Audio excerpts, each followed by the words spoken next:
great time to be in Milwaukee, that's for sure. You got the State Fair going on in West Dallas, just a few miles from the ballpark. And Brewers baseball tonight, the homestand continues. It's the Arizona Diamondbacks and the Milwaukee Brewers. It's game 1 of 4 here. Some of the stars from yesterday, Casey McGee, he drove in 4 in that win against the Astros. How about Lorenzo Cain in just his second Major League start, a 3 RBI performance. The Brewers coming off a clean sweep of Houston here at Miller Park. Hi, everybody. Brian Anderson along with Bill Schroeder. Great to have you with us tonight. Looking forward to this homestand continuing.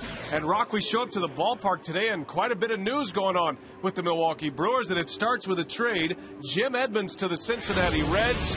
And the Brewers are going to get Chris Dickerson from Cincinnati. Yeah, good deal for the Brewers. You get a younger player, a guy that's athletic. But Jim Edmonds really swinging the bat well lately for the Brewers. His defense incredible. Even with those Achilles heel tendons that were giving him a problem, he was certainly a good influence for all these young outfielders. And he goes to Cincinnati. He's in the lineup today. Chris Dickerson, he's been hurt this year. He had a hamate bone injury. He had surgery on it. He was down in the minor leagues on rehab, and he will be here sometime tonight. But in the meantime, the Brewers are going to play a bit shorthanded to start the game. Well, we thought the trade was the headliner, but we arrived at the ballpark, and lo and behold, there's more news. A couple of injuries to a couple of All-Stars. We'll give you that news when we continue as we approach first pitch here at Miller Park.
Save big money at Menards on all your home improvement needs.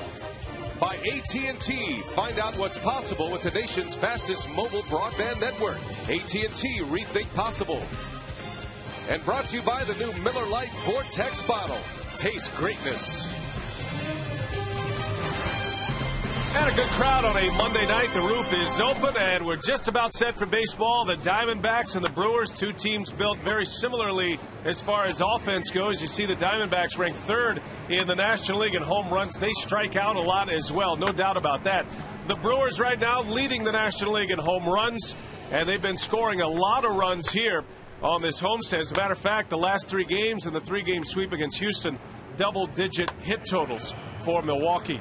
Brian Anderson, Bill Schroeder back with you, and Rock, some injury news here as Ryan Braun and Corey Hart both out of the lineup tonight, out of this game with injury. Corey Hart has a back injury. He's day-to-day. Ryan Braun still seeing the orthopedic surgeon right now. He has a wrist issue, and we don't know his availability for the coming days. And these are two big bats to lose here tonight. Yeah, especially when you're playing the Arizona Diamondbacks. I mean, these guys can swing the bat. So a couple of all-stars out of the lineup. A couple of crazy injuries. Not really sure how this all happened, but a swing yesterday. Corey Hart running down the line, really grimacing in pain, and apparently it's a back injury. The Brewers really don't feel as though that's going to be a long-term situation, maybe day-to-day, but he's going to be out. The Brewers don't want to use him today. And Ryan Braun, talking about freak injuries, another ground out. It's a ground ball running down the line. Now watch the wrist. He runs right into Brett Wallace, the first baseman for the Astros.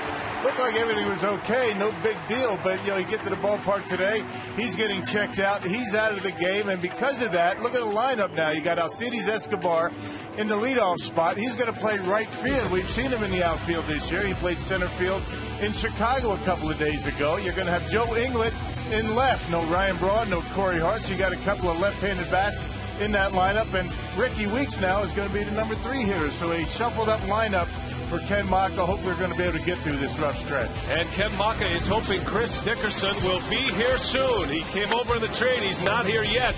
Right now, just one bench player as we get this game started. The Brewers try to keep their offense going here, try to make it 4 in a row on the homestand. Lineups, first pitch coming up next.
Over the Astros 11-6 to take the first 3 games on this 7-game homestand. Plenty of opportunities. Had a little tailgating before this one. Beautiful night for baseball here. Kirk Gibson is the manager of the Diamondbacks. Remember earlier this season they fired A.J. Hinch. It's been a down season for Arizona, but they certainly can swing the bats with power. Here's Gibson, Subway lineup for Arizona. Chris Young leads off, Kelly Johnson, then Justin Upton, Miguel Montero, Mark Reynolds, and Stephen Drew in the middle. And then it's Rusty Ryle, Gerardo Parra, and Ian Kennedy rounding out the Subway lineup. And that lineup will face left-hander Chris Narveson tonight for Milwaukee. Yeah, Chris has been throwing the baseball pretty well. He's won 2 of his last 3 decisions, including a win his last time out against the Cubs at Wrigley. So he's been throwing the baseball pretty well, keeping it down and keeping it in the ballpark. Well, strike one to get us started here tonight. The Diamondbacks will be here for 4 days. Arizona coming off a series win against the first place San Diego Padres, although they did lose yesterday 10-1. Matt Latos with a 3-hitter against the Diamondbacks. But it was the first series win for Arizona under Kirk Gibson. And a team that comes in 43-69 in the standings.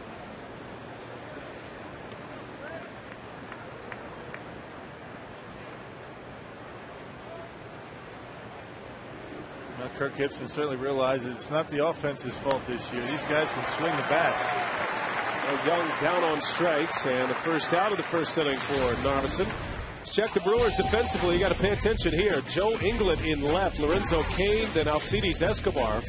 Casey McGee at third. Craig Counsell starts at short with Weeks and Fielder on the right side of the infield. Lucroy catching Narveson, the Blaine's Farm and Fleet defense. And you don't see many franchise shortstops in the outfield, but this is becoming a common occurrence here. Tonight, Escobar gets his first start in the outfield as Joe Inglet is in for Ryan Braun in left. Now, you know, he's certainly capable. Talking about Escobar, Inglet has made some starts in right field. He moves over to left field for Ryan Braun. I talked to Ed Cedar about Escobar in the outfield today. Shallow fly ball. Inglet got a late break, and that's going to fall for a base hit. Well, we saw Escobar a little bit in the outfield, and you were mentioning Ed Cedar. He thinks Escobar could be a great outfielder, and he showed some of that glove work at Wrigley Field, part of that 18-1 game. Well, he certainly has the throwing arm to be able to play right field. The problem for the Brewers tonight are going to be 2 corner outfielders you would expect to play pretty deep. That's one of the reasons why that base hit just landed in front of Inglet. Playing very deep, not comfortable going back on baseballs, so guys like that, not familiar with the outfield, are going to play deep, so a lot of balls hit in front of them. Now here is Upton. Strike one from Narveson. You know Ed Cedar is going to be busy tonight, more so than most games. You know, he goes through the game plan. Ed is in charge of positioning the outfielders, and you can tell right away, just looking at Inglet and Escobar, the first game plan is to play deep. Might as well be standing on the warning track. Yeah, cut off the gaps, do what's most comfortable, and that's going in. And a little flare, that's going to fall. So a base hit for Upton. And back-to-back hits for the Diamondbacks that fall in front of the 2 corner outfielders. Oh, that one right there would have fallen in front of anybody. But you know, a little bit of a flare off the bat of Justin Upton. And these guys swing the bat. They have an awful lot of power. You're going to play deep anyway, even if you're an experienced outfielder. But talking about Alcides Escobar, he and Ed Cedar were out there early today working on the cards. You know, they get the cards as to where to play. You know, and Eddie was explaining to Alcides Escobar what those cards mean. Where do you stand when you're talking about playing a guy to pull? Where do you stand straight away? So a lot of work being done before anybody got to the ballpark today. There's a strike to Miguel Montero, and to your point, this was earlier today as Escobar was taking as many fly balls off live batting practice pitching and fungos from Ed Cedar. So he caught, oh, you'd say about 50 to 75 fly balls earlier today, and working on his footwork. One thing you like about Escobar, he's athletic enough to make the adjustment. It's not that Inglet and Escobar can't play the outfield. They certainly can. They're qualified big league players. But the positioning of the two will create a little bit of change for the Brewers at this point, playing so deep in the outfield. And all Ken Maka wants them to do is make the routine play. I mean, they might not be able to make that spectacular play like Ryan Braun and Corey Hart might be able to do. There's a base hit to right. So Montero singles in Kelly Johnson. And Narveson's first inning struggles continue here tonight. 3 consecutive hits. The Diamondbacks have a 1-0 lead. It's one of those things that Narveson just hasn't been able to shake this year. That first inning has always been a nemesis for him. He left that ball out over the plate, and Montero able to bang it into right field. So after the strikeout, 3 consecutive singles by the Diamondbacks. Again, these guys can swing the bat. We were talking about their struggles. It's all about their pitching. Their defense has been good. Their offense has been good, but their pitching has been dreadful this year. Dead last in the National League in earned run average. Here is their big home run bat, Mark Reynolds. He does that a lot as well. Reynolds just coming back from a head injury. He was drilled in the head last week. And Brewers fans will remember Colin Ballister. He hit Ricky Weeks a couple of weeks ago. He came back the following week and hit Mark Reynolds of the Diamondbacks. Reynolds missed 3 games. This is his 2nd game back. But he's their big bopper. Reynolds is 4th in the league in home runs with 25. He is also leading the major leagues in strikeouts with 154. Narveson could use one of those right here. And the Diamondbacks currently have 3 different hitters with 100 or more strikeouts. And they're on pace to have 5 hitters with over 100 strikeouts before the season ends. Only Adam Dunn right now with the Washington Nationals. I should say Adam Dunn is 2nd with 138 strikeouts. And Weeks is on that list, but you see the disparity between Reynolds and number 2 in the league in Ks.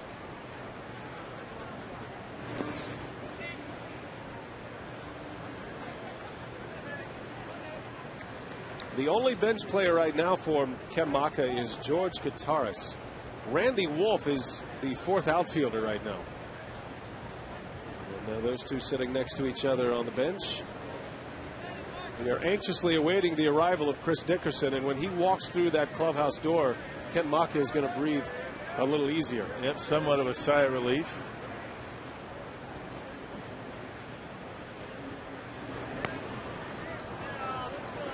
It'll be interesting if something happens to somebody out there. Where's George Gutaris going to play? You never know. Right. Anywhere from behind home plate to first base, shortstop, who knows? Yeah, you've heard of Where's Waldo. Tonight it might be Where's George. It should be an interesting evening, to say the least. Chris Dickerson traded, involved in that trade, I should say, acquired from the Reds. Jim Edmonds is in the starting lineup for Cincinnati tonight. And the Reds are playing the Cardinals. St. Louis is out to a big lead early. So Edmonds, he did not have a no trade clause, but basically accepted a trade, willing to go to the Reds. Doug Melvin gave him that opportunity. And because it was after the trade deadline, it was in the waiver wire trade period where Jim Edmonds was placed on waivers. He was claimed by the Reds, and then the two worked out the trade, the two general managers. Runners go. Reynolds bounces one to third, and the only play is at first. Reynolds retired for the second out. As a matter of fact, Jim Edmonds jumped on a plane, made it to Cincinnati, and got a nice ovation in Cincinnati. His first at bat against Chris Carpenter, he flew out to center field. Boy, Edmonds, he has made a home in the National League Central. He's played for the Reds, the Brewers, the Cubs, and the Cardinals. Yeah. Well, he was swinging the bat well for the Brewers before that trade. I'll tell you, he was getting some big base hits, home runs. Got a pinch hit, base hit yesterday in the game. It's a good fit for Cincinnati. He's probably going to get a little bit of playing time. You know, you got Stubbs out there, right-handed bat in center field for Cincinnati. He's had a tough time at the plate, so you figure Edmonds is going to get some playing time, and the Brewers get a younger player. Dickerson's 28 years old, by no stretch a young player. And Ken Maka says that he will get some playing time in center field along with Lorenzo Cain.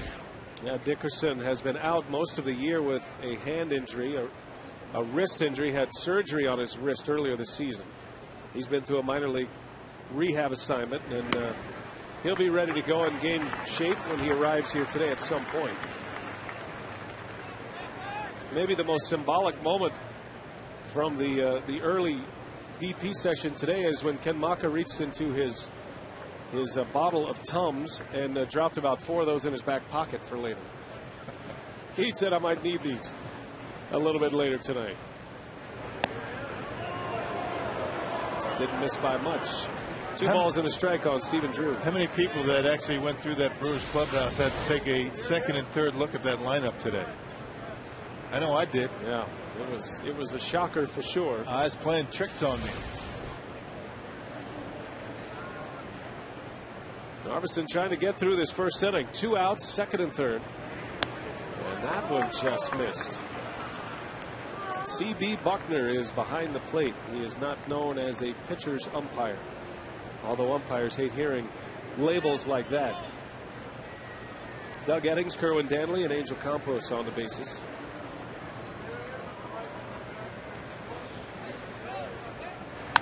That one's hit well. Deep right center field. Lorenzo Cain at the track. Runs it down. Cain got a good jump and runs it down for the out. And the inning is over. The Brewers dodge one early here in the first.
A run in the first on 3 consecutive hits, so the Brewers play a little catch-up here in the first. Subway lineup turned in by Ken Maka, and it is a very interesting lineup at that. Alcides Escobar in right field, then Craig Counsell. Ricky Weeks hitting third tonight. Prince Fielder, Casey McGee, and Lorenzo Cain in the middle of the batting order, with Joe England in left, Jonathan Lucroy in behind the plate, and it's Narveson on the mound, and that lineup will face Ian Kennedy.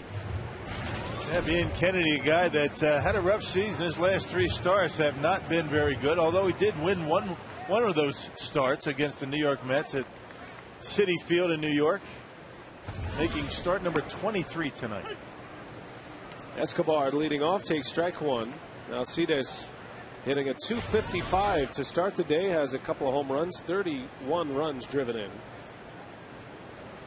and is hitless this year against the Diamondbacks. Brewers haven't seen Arizona since the early part of the schedule. Brewers were in Arizona in early May 7th through the 9th, and they swept the Diamondbacks. That was prior to Kirk Gibson being named as manager. Kennedy makes a play, and 1 away here in the first inning. Here's how the D-backs line up tonight. It's Parra, Young, and Upton in the outfield.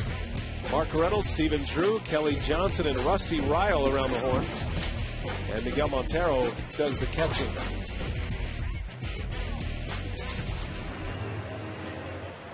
Well, this Diamondbacks club, they've gone through quite a makeover here lately. They were very active approaching the trade deadline, trading away a couple of starting pitchers, and Dan Herron and Edwin Jackson. Connor Jackson was traded earlier this season. Chris Snyder, one of their catchers, traded away as well. So a much different looking roster for Kirk Gibson than what A.J. Hinch was dealt with at the beginning of the season. Craig Counsell with a line drive base hit. So a base runner with 1 away in the first. How about a scouting report tonight on right-hander Ian Kennedy? It comes from hitting coach Dale Swain. When he's on, he's got good command of his fastball, even though it's not overpowering. He moves it in and out to both right-handed hitters and left-handed hitters. He'll cut the ball a little bit to right-handers when he's going away and sink the ball when he's coming into right-handed hitters. Well, and he was pretty much on his game when the Brewers faced him back on May 9th. Through 7 innings, only gave up 2 runs, but ate up a loss. He pitched pretty well, but didn't get much to show for it. 101 pitches in that start. So here is Ricky Weeks now batting third for the first time this year. It's only the 4th start that Ricky Weeks has had in his career as a 3-hole hitter. Ned Yost had him batting third back in 2005. And then twice last year in back-to-back games, Weeks hit third. One of those games against the Diamondbacks in May of '09. And a line drive base hit, so Ricky Weeks continues to swing the bat. Back-to-back singles for the Brewers. And that brings up Prince Fielder with men on, and Rocky's been swinging a hot bat here lately. His last 8 games, he's driven in 11 runs. A much more patient hitter. Doesn't need the home run to drive in all those runs. 11 RBIs. You can see no home runs. That's good and bad news. I mean, Prince would like to hit the home runs, but the RBI is much more important. Very patient at the plate and going to the opposite field very well for a lot of those RBIs. Fielder's 24 home runs, good enough for 7th in the National League. Prince with 2 on. Diamondbacks lead 1-0. They got a first inning run on an RBI single by Miguel Montero. Adam Dunn is the National League home run leader to start the day. He has 30. Votto and Pujols each with 28. And Prince took Kennedy deep in Arizona last time they faced each other.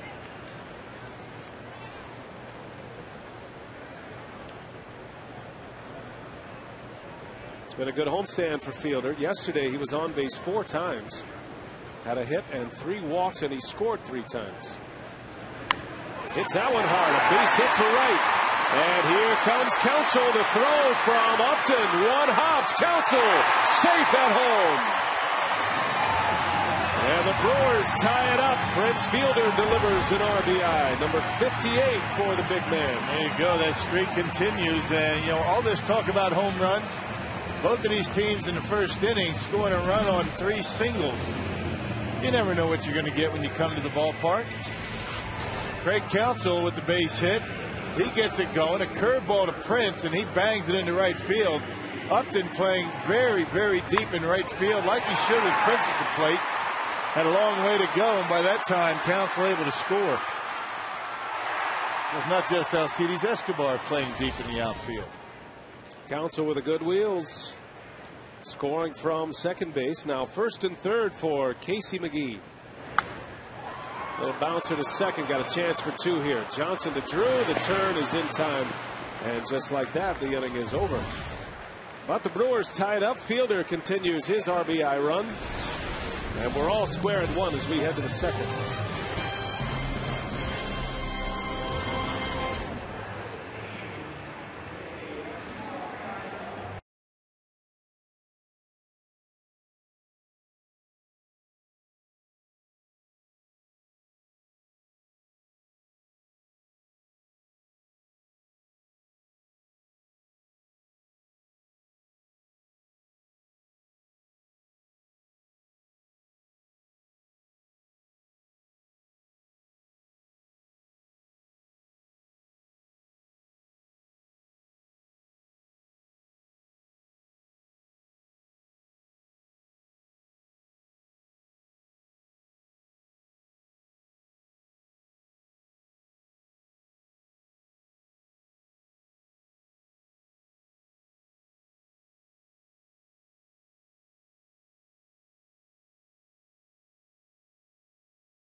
against the Chicago Cubs on Tuesday, despite giving up a first inning run at Wrigley.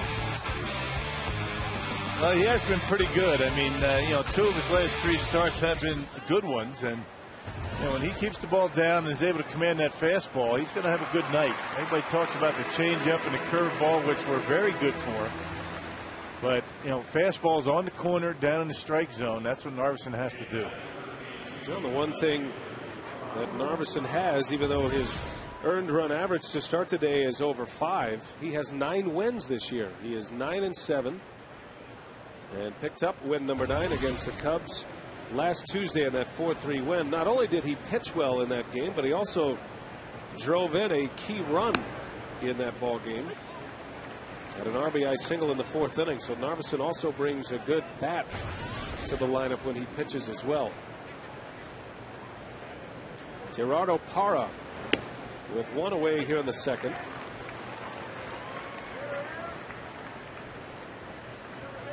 A bunch of left-handers in this lineup today for the Diamondbacks, and Chris Narveson has been very good against lefties this year. Craig Counsell gets Parra for out number 2.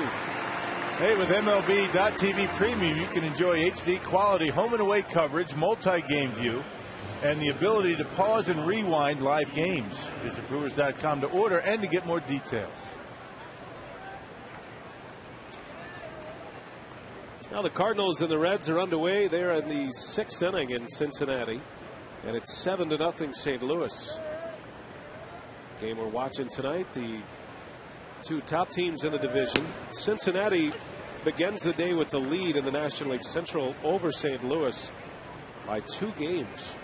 The Reds have won 4 straight. They're coming off a sweep against the Cubs.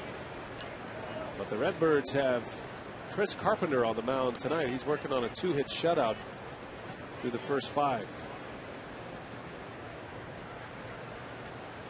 Brewers are 6 games under 500. In 3rd place in the division to start play today. Kennedy lines out, and a good inning for Narveson. 3 up, 3 down. We go to the bottom of the 2nd.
Edmonds to Cincinnati answered a lot of questions as far as Lorenzo Cain's playing time.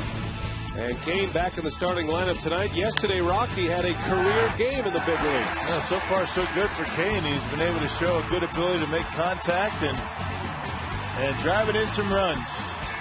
Good speed on the bases. He's played a very good center field. We've seen just about everything you need to see, except for maybe the throwing arm. We haven't seen him make any throws yet, but they say he has a very good throwing arm out there in the outfield. Cain is 6 for 12 in the major leagues this year. Had a brief run right after the All-Star break. Drops a bunt down, and it's played by Reynolds. That ball might have gone foul. Kane's going to beat that out for an infield hit. Not sure about the decision there by Mark Reynolds. Yeah, with good speed like that, you're better off just allowing that ball to go all the way down the line and hope it goes foul. You know, Reynolds playing in with the bag a little bit in on the cut of the grass, and he anticipated the bunt. And you can see that ball starting to roll. It started out on the dirt and then rolled on the grass. So if you're Mark Reynolds, you're figuring that ball's going to stay fair. You're just not able to make the bare hand play. So a bunt single for Lorenzo Cain. He's now 7 for 13 in the major leagues. Rock said yesterday he had nowhere to go but down, but he's been proven wrong here the last couple of days. Cain keeps getting his hits. Well, he started out 3 for 4. So Cain is aboard to start the second. Here's Joe Inglet.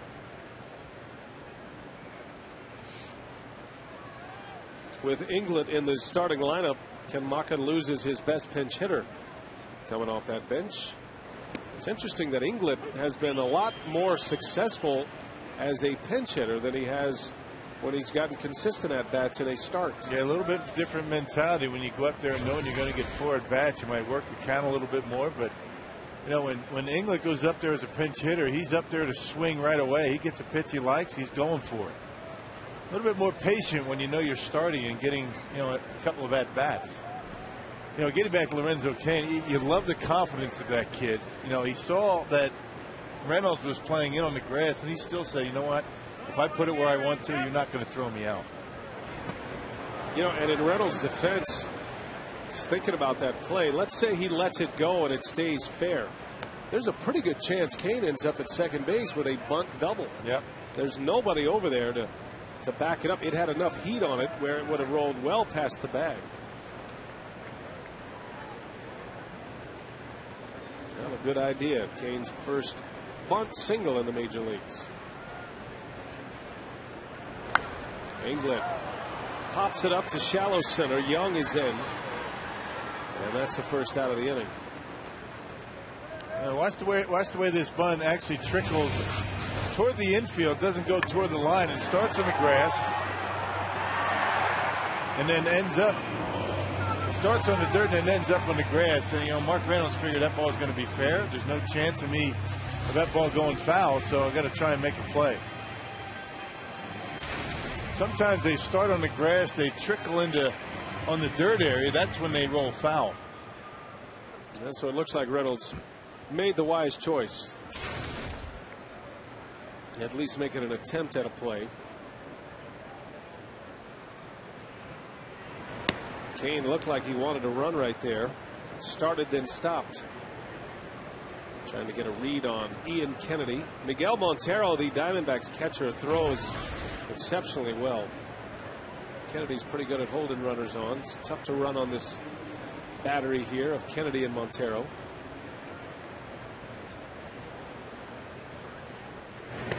Yeah, hard to believe that Montero had knee surgery in April.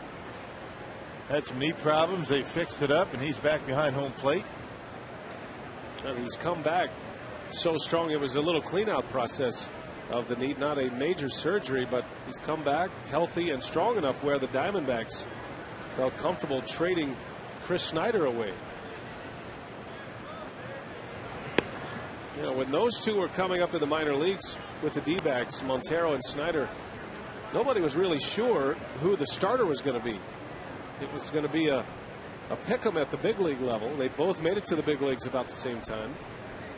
It looked like Snyder was going to be the everyday catcher a couple of seasons ago. Then Montero played his way into the role, and so much so that Snyder was shipped off to Pittsburgh. Pretty good tandem. Snyder a right-handed batter, Montero a lefty. And ordinarily, when you have that, that first string and backup catcher type deal, you'd like to have one a right-hander, one a left-hander. But Montero getting the lion's share of the playing time now. Two balls and a strike with Cain at first. And another throw to first. Cain was breaking towards second that time. Lorenzo was a base stealer in the minor leagues this year. 26 steals, just 3 caught.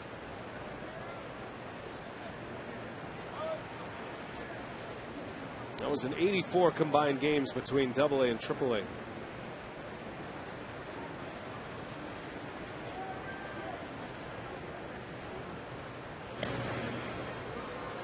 Now, the one problem that Diamondback catchers have had has been the pass ball. They lead all of baseball in pass balls with 13, and that includes the Boston Red Sox. They have 11, and they have the knuckleballer. Yeah, Tom Candiotti's still pitching for the Diamondbacks, right? Still employed? He's a radio announcer. He's a radio side, yeah. So he's not pitching. I mean, he's not leading to any of the pass ball problems. Ordinarily, the pass balls are always led by teams with knuckleballers. You think the Mets, the Red Sox, right, with R.A. Dickey in New York and Wakefield with the Sox. The Dodgers have a knuckleballer as well. Mets only have 6. 2 balls, 2 strikes on Lucroy. Kane takes off. Lucroy fouls it away. Well, Lorenzo got a good jump that time. If you can guess right, get that slow curveball, you're pretty much assured of stealing the base. The pass ball category in the stat sheet, not an off look at line. It is by former catchers, though. Except if you are a former catcher, yes.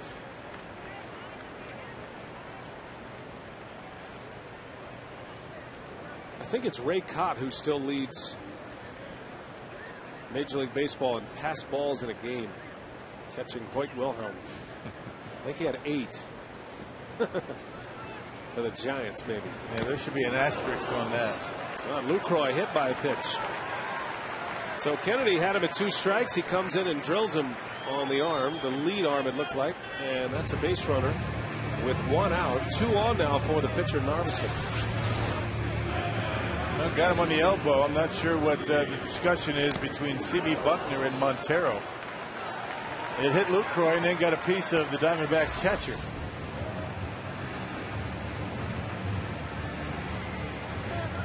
Now, normally this might be a spot you'd see a bunt. Narveson has been a good hitter this year. He's hitting .313 this season. And has runners at first and second, a chance at an RBI here for Narveson, who's driven in 4 this year.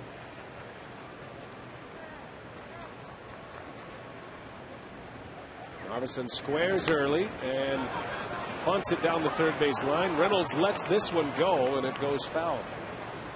So he's had to make 2 decisions in his first inning on bunts. Yep, that one stayed on the dirt, and your chances of that ball rolling foul pretty good. Wasn't sure. It was bunted very quickly, and you can see it was spinning and ended up going foul. I always wondered if visiting teams come in and during batting practice, would a third baseman or a catcher roll some balls down the line to see if it goes foul or not? Well, guys, their first round of BP, they bunt. So they bunt them down the line. They see what they do. They don't have to roll them down. Mark Reynolds bunts in batting practice? Prince Fielder bunts in BP. Ryan Braun bunts in batting practice. That's the way it goes. That's the way you get loose. Narveson fouls another one away. Yep, it's true. Even the big sluggers bunt during batting practice, which is usually the only time they ever bunt. Narveson has 3 sacrifice bunts this year.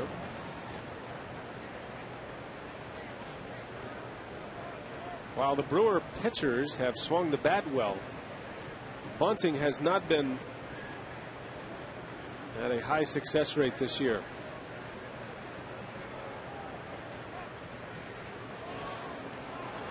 Well, the Diamondbacks have the fewest sacrifice bunts this year, and you know who's second fewest? The Milwaukee Brewers. So don't expect a lot of bunting in this series. The stats back it up. Narveson takes a called strike 3. So unable to advance the runners, Narveson strikes out, and we go back to the top of the order. Sometimes it's easier to swing that bat than it is to drop down a bunt. Brewer pitchers have been proving that this year. That one right down the middle of the plate. Narvi takes it. There's that curveball. Right down the middle.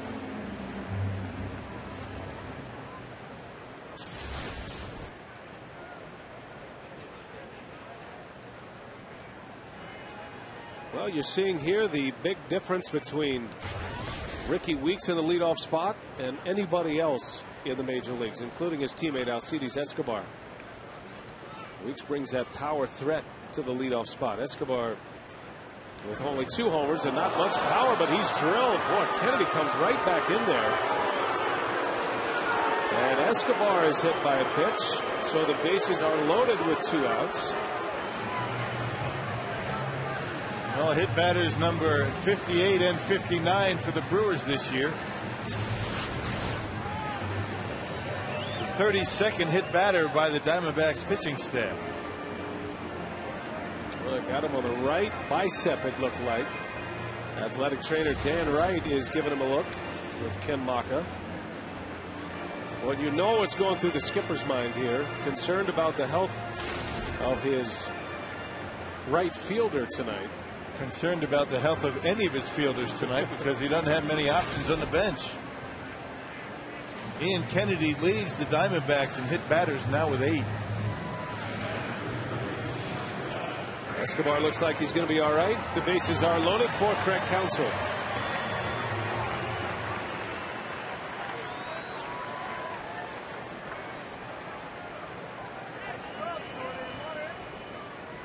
Counsell, the former Diamondback, still a fan favorite in Arizona.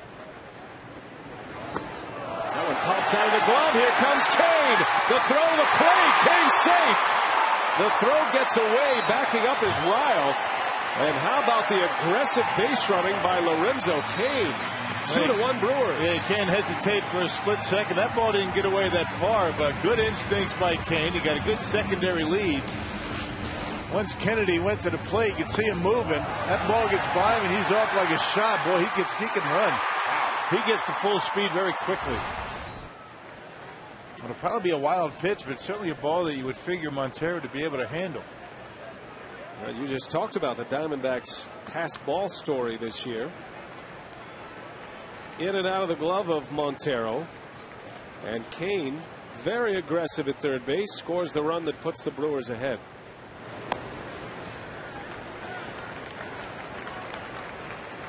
Brewers have not got a ball out of the infield, and they've got a run in. An infield hit and 2 hit batters. A bunt single from Kane to get it started. And a wild pitch.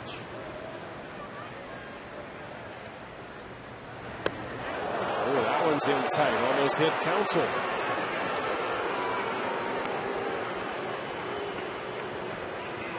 Matt Williams, Diamondbacks coach. You can appreciate a high and tight one. I don't know how tough the players are for the Diamondbacks, but I wouldn't want to scrap away with that coaching staff. No kidding. Matt Williams and Kirk Gibson. Wow. You got that right. Good call. Yeah. Counsell draws the walk. So the bases are loaded. What an inning this is turning out to be here. And now Ricky Weeks will bat in a run-producing position, batting third tonight.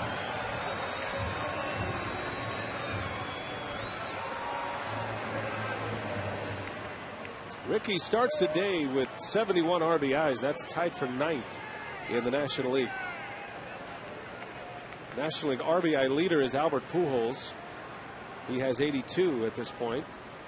So Weeks is 11 behind Pujols. On the ground to Johnson. And Kennedy will get out of the inning. So the Brewers strand the bases loaded. They do get a run, however, and they lead the Diamondbacks 2-1.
Sports Wisconsin is presented by Piggly Wiggly, the official supermarket of Fox Sports Wisconsin, and by Ho-Chunk Gaming Wisconsin, your ticket to more.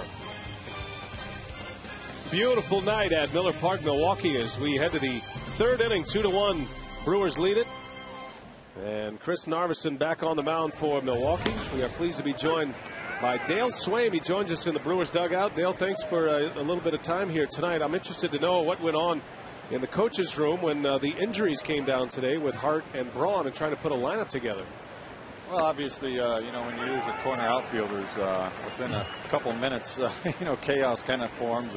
And then, of course, the guy we traded for, Dickerson, wasn't going to be able to get here for game time. And so we just kind of makeshift a little outfield here with, Joe going in the left and Eske in the right. Eske's arm is more fitted for right field. Dale, you got to be happy with the way the guys are swinging the bats. You're scoring runs without having to rely on the home run ball. It's a good approach they've been showing up there.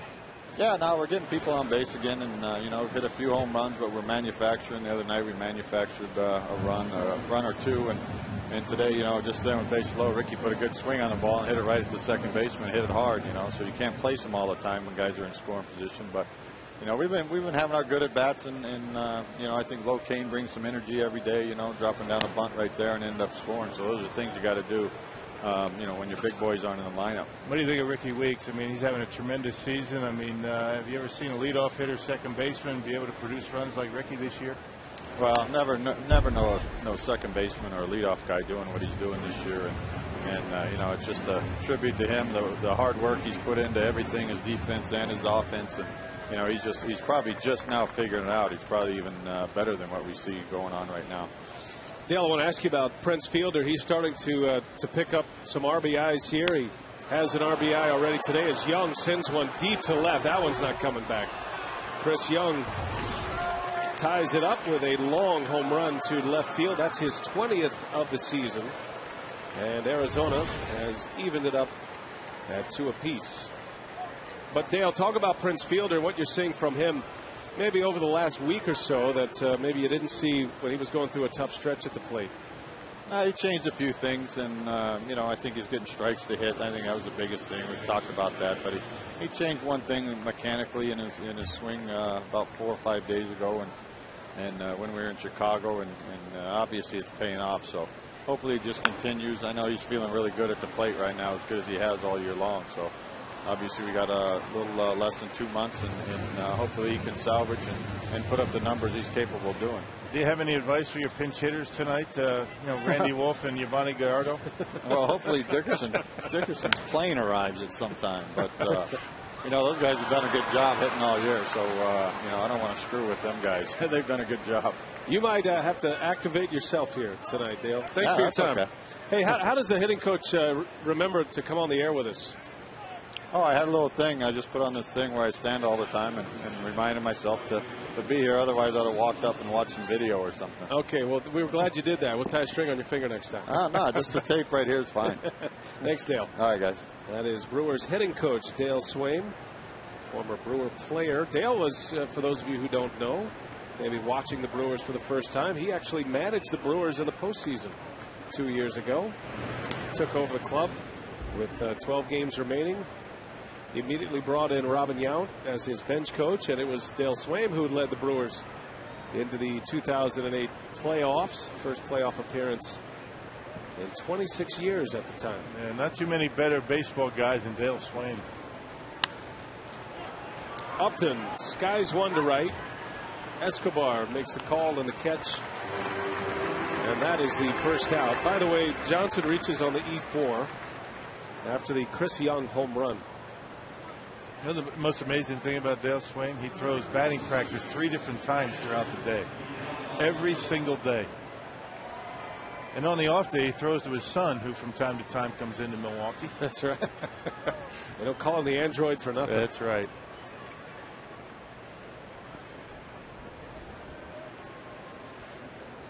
So one away, and here is Montero. And after a string of singles to start this game by both clubs, Chris Young delivers the home run. Hey, check this out, Rod. Check out the bubble. Justin Upton completely relaxed at the plate. You know the amazing thing about that video right there? Dale did that all the time when he was playing. Dale Swain blew bubbles? He'd blow a bubble while he was swinging, then blow a bubble while he was feeling the ground ball. All the Dale Swain references and similarities just flying around here today. It's amazing. See, a lot of people wouldn't believe you. They think maybe you're just trying to make a connection because we just interviewed him. No. But you're saying that's a true story. Dale and I played together for a long time. Blowing a bubble in mid-play. Another guy who does that is Pablo Sandoval of the Giants. Mid-swing, mid-play defensively. You know what that's a sign of? Relax. Being relaxed. Don't recommend, kids going out there starting to blow bubbles while they're getting ready to swing a bat, but hey. He probably has no idea he did it.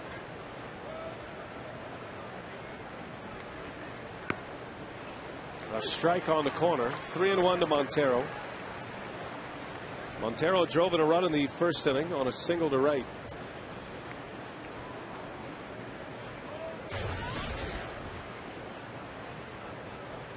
Montero's a good hitter. .306 batting average. 4 homers, 24 RBIs.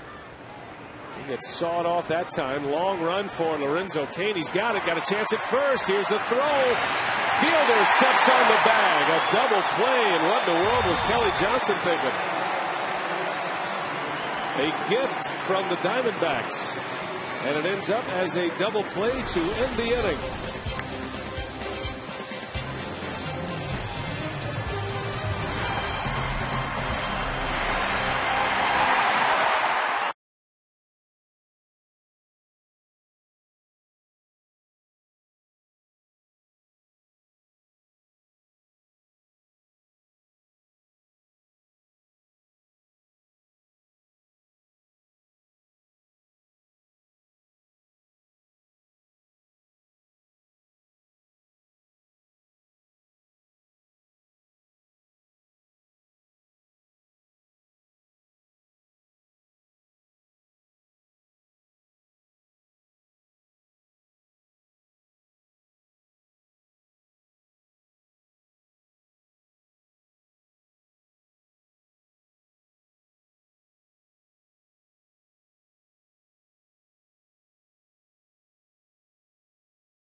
Are competing with teams around the league to win a Pepsi Refresh grant worth $200,000 to build a Miracle League baseball field for children with physical and mental disabilities.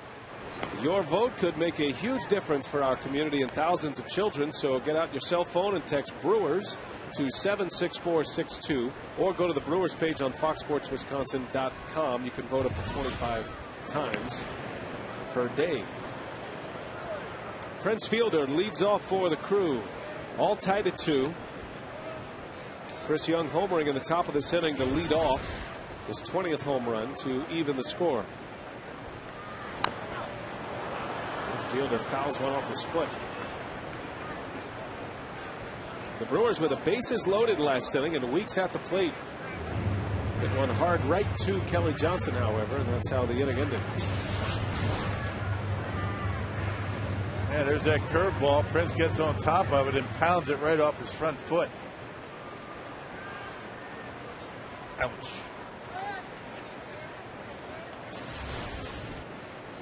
Ball and 2 strikes on Fielder.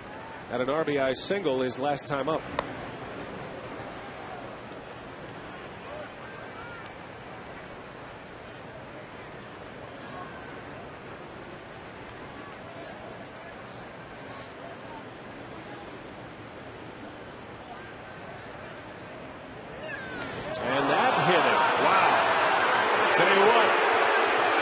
It's getting close to the tipping point here for the Brewers.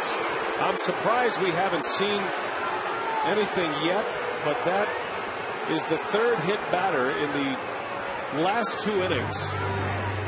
And now Fielder at first to start this 3rd inning, as Ian Kennedy has drilled 3 crew members tonight. And this is just what we've been talking about. I mean, with pitchers not having the ability to pitch inside, they have no idea how to do it. They don't want to leave one out over the plate. They can't find that area, that margin of error between the inside corner and the body. They don't have any sense for that. And that's why guys are getting hit. It's a fine art to be able to pitch inside effectively, and Ian Kennedy apparently has no concept of it. And he's not the only one. There's a lot of them out there.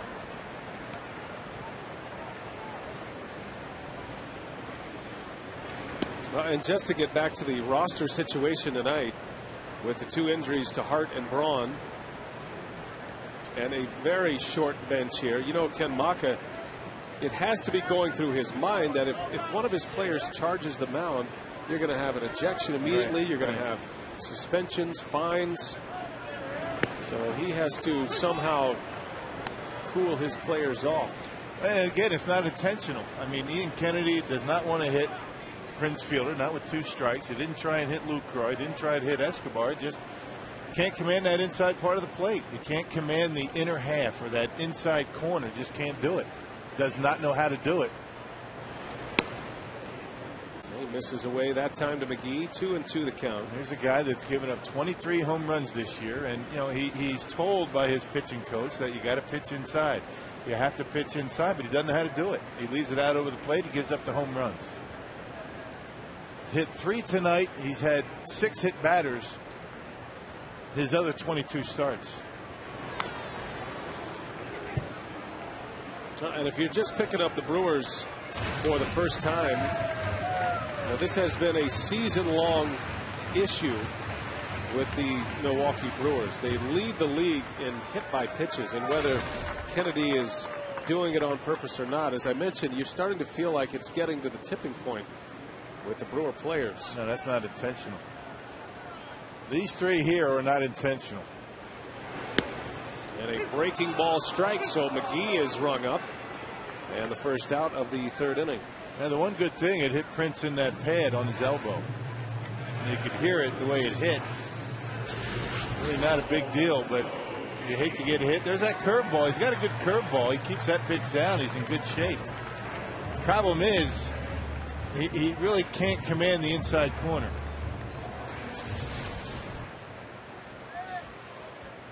That curveball gives you an indication of why a well-placed inside fastball to a right-handed hitter can be so effective. Can buckle the knees of a right-handed batter if he follows up a good curveball with an inside pitch. Kennedy missed most of last season, had an aneurysm in his right shoulder. That was as a member of the Yankees. Good pickup back there by Montero.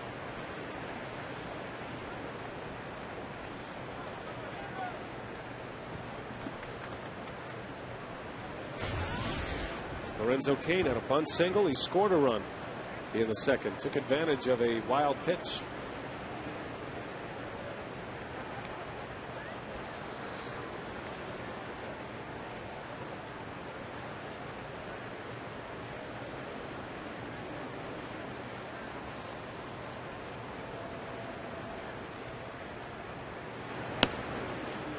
That's a good take by Lorenzo right there. I mean, you got to figure he's sitting dead fastball.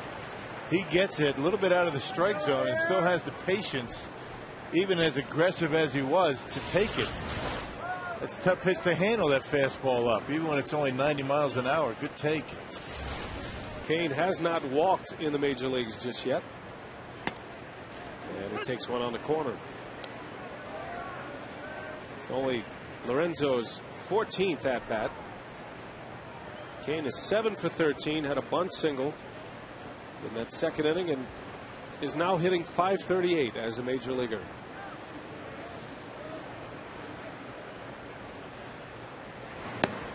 And there's his first walk. So he's wiping out the zeros all across his stat sheet. 2 on for the Brewers with 1 out. And tonight's Carsoup.com email the booth question comes from Dustin and Jackson. How do teams determine if young pitchers will be starters, relievers, or closers, Rock? Yeah, they're tough, I think. I mean, you get a guy like John Axford, you start him out as a starting pitcher. A lot of guys, will start out as starting pitchers, but they can't develop that third pitch. That's certainly not the case for John Axford, not from what we've seen. He's got the good fastball, the curveball, and the slider, but his stuff is so dominant, he's able to throw strikes with it. At least at this level, he turns into a short reliever. But typically starters that have trouble with that third pitch end up being relief pitchers. Not too many guys come out of college and high school as short men in the bullpen. Yeah, they're all usually stars of their teams wherever they are. That's where Drew Storen is a bit of a unique case with the Nationals. That one bounces off Montero. Both runners will advance. And Montero not getting down to block that pitch in the dirt. And that's going to cost him a couple of bags here as Fielder and Kane advance. A couple of wild pitches have cost the Diamondbacks some bases today. Looks like a split-fingered fastball or some kind of a changeup. And anytime you call an off-speed pitch like that, you're catching. You got to be ready to block it. That's not a very good effort by Montero. So second and third, a base hit. The Brewers could put 2 on the board here. He gets down and blocks this one. 3-0 is the count. Correction, 2-0 is the count on England. Man, this is much better effort. Still didn't get down. A little bit late getting down, but kept the glove down on the ground. I wonder how much of an effect that knee might have. Maybe it's still a little bit sore, not very quick, sliding from side to side. Montero had surgery on that knee earlier this season. Joe England in a hitter's count with 2 on. And a strike, breaking ball from Kennedy.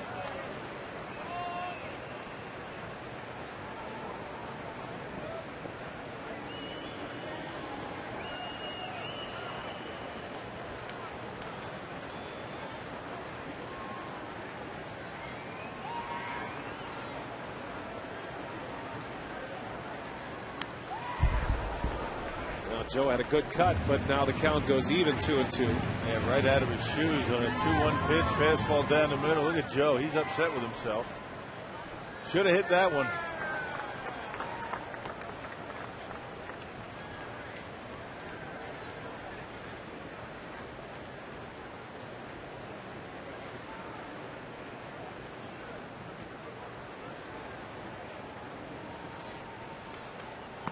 Curveball missed. And a full count to England. Well, a big chance for the Brewers here. Kennedy has hit a batter. He's walked a batter.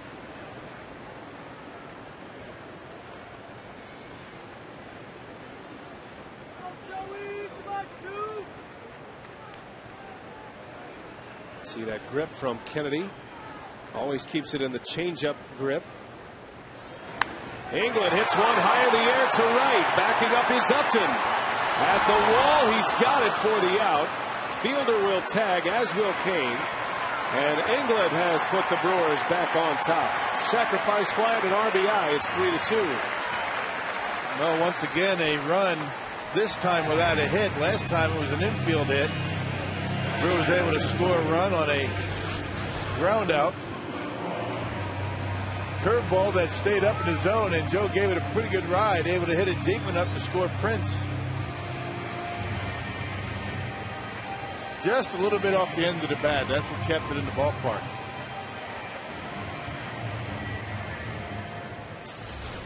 So England delivers an RBI, his 5th of the year.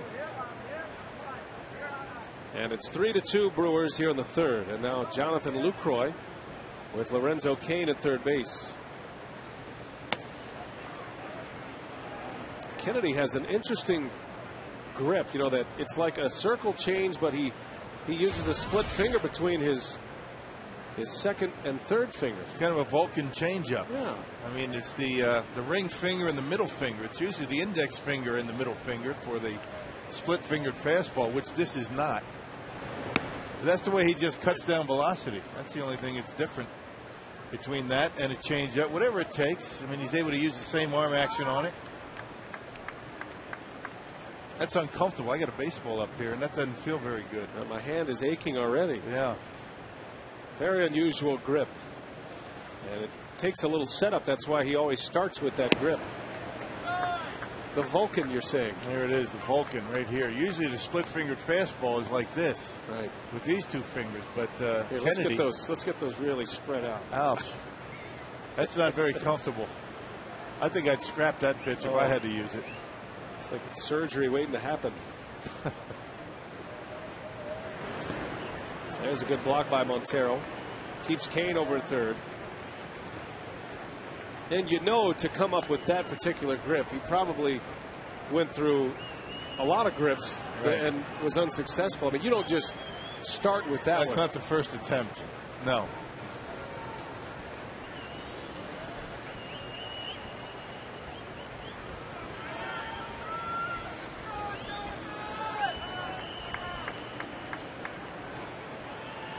Three and one on Lucroy.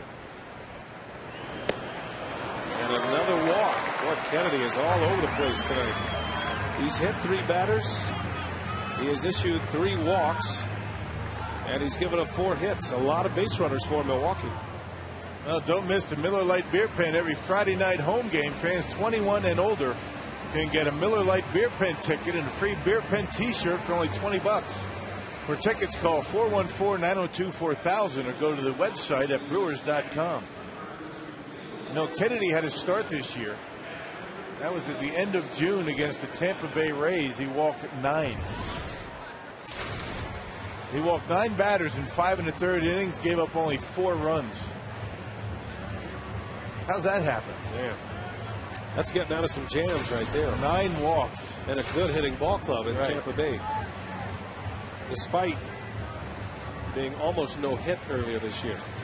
And remember, it was the Diamondbacks who no hit the Tampa Bay Rays in that series. It was Edwin Jackson who Arizona traded away at the deadline. Jackson is on the mound tonight for the White Sox. And 3 walks and 3 hit batters to go along with 4 hits for the Brewers. A lot of base runners. Wonder what felt worse for the D-Rays or the Tampa Bay Rays to get 9 walks and only do limited damage, or to get no hit. No hit's always worse. Well, a chance here for Narveson, the Brewer pitcher, at the plate with 2 outs. Here's a little sidebar to that Tampa Bay start. 5 1/3, 9 walks, 2 hits he gave up. 2 hits. Took the loss in that game against the Rays back in June.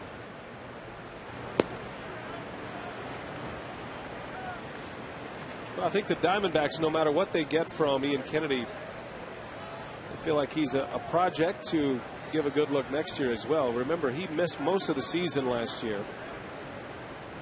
The right shoulder injury, actually had an aneurysm that they had to repair. As Narveson goes off the glove of Drew into center field. Kane will score. Lucroy on his way to third base. A rocket off the bat of Chris Narveson. Well, the kid can hit. Forget about dropping down bunts. Let him swing. Was not able to drop down that sacrifice bunt. This time able to drive and a run. I think that'll be a base hit. Well, Stephen Drew, as sure-handed as any shortstop in the National League. He's only got 5 errors this year. Certainly he would take a ball that he might have been able to handle, but look at this extension by Chris Narveson. That's a hitter right there. That's a swing of a hitter, a guy that knows what he's doing up there. A bullet just off the end of the glove of Stephen Drew and into center field. Handcuffed the shortstop. So an RBI single for Narveson officially. And it is 4-2 Brewers. Top of the order now, Escobar. Runners at the corners with 2 away.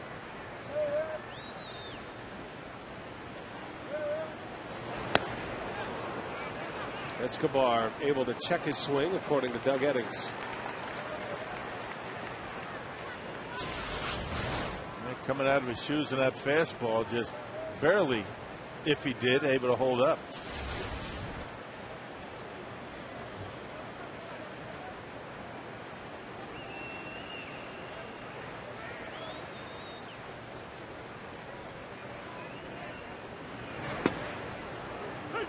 Two and one to Escobar.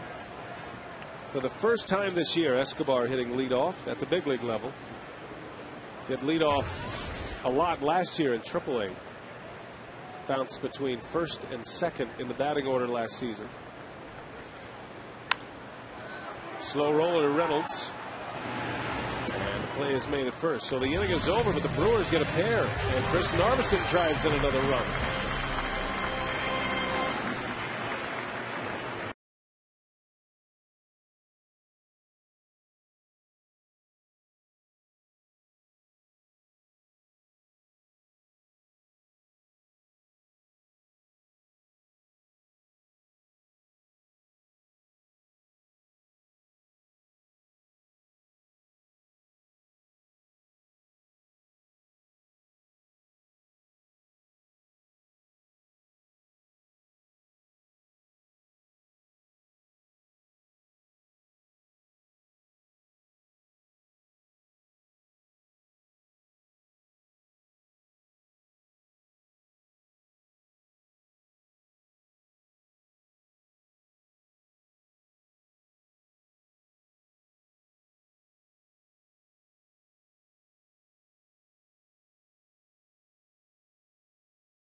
Last night, Brewers pitcher Doug Davis hosted a bowl-a-thon at Pinstripes Bowling Center at Bayshore Town Center. Proceeds from the event will benefit the Miracle League of Milwaukee.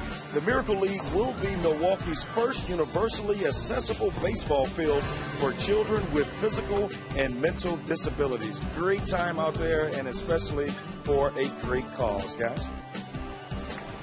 All right, Telly, thank you. Doug Davis having some fun. Doing a little bowling. He's a good bowler, you know. Excellent bowler. Thinking about Doug Davis, I don't know if you saw the news about Carlos Silva of the Chicago Cubs. You know, Davis had a bit of a heart problem earlier this year. It didn't require surgery. Carlos Silva actually had heart surgery today. And that was in San Francisco, and it was a success. It's I guess it's quote unquote minor but major because it concerns the heart. Yeah, never minor. Minor surgery only applies to somebody else, right? The ablation heart surgery in San Francisco. So that's big news around baseball, and we certainly hope he has a full recovery to Silva. As Reynolds flies out to left, Joe England, his first catch. One out here in the fourth inning. Narveson with a 4-2 lead. And that leads us to our AT&T trivia question tonight. Who was the last Brewers pitcher to take a no-hitter into the ninth inning? Coming off the heels of Brandon Morrow's near no-hitter yesterday in Toronto against the Tampa Bay Rays. Morrow came one out short. He struck out 17 in a one-hit shutout of Tampa Bay yesterday at the Rogers Center. Evan Longoria with a ground ball in the hole between first and second. Not able to get to it. And that ended that. That was a 1-0 game, too. I mean, the game was in the balance. There was a man at third base after that base hit.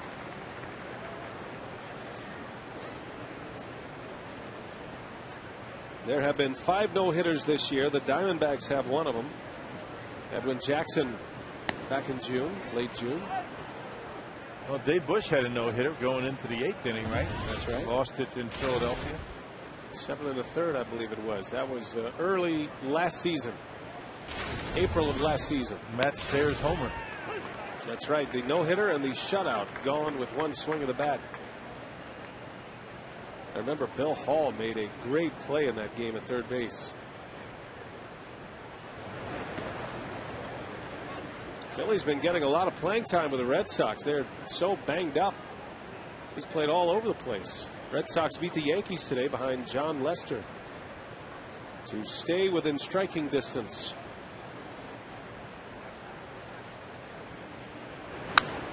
Drew breaks his bat. Good play by Narveson.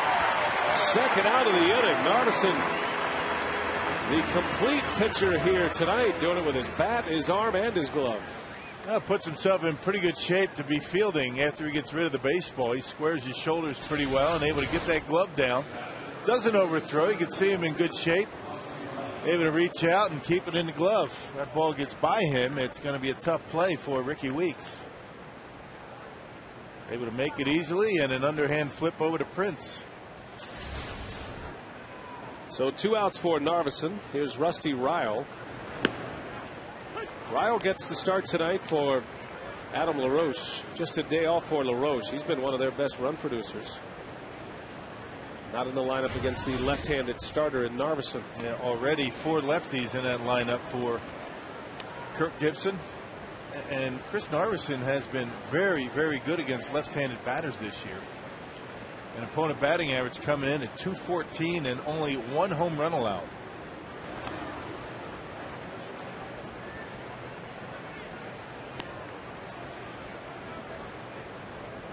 Ryle, a .295 hitter at this point. He's 0 for 1 here today. Playing in his 79th game in the big leagues, and Narveson throws one behind his back, and Ryle's staring out at him.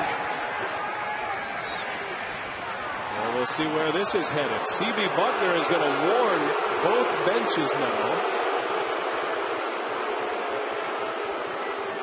Well, you saw that coming.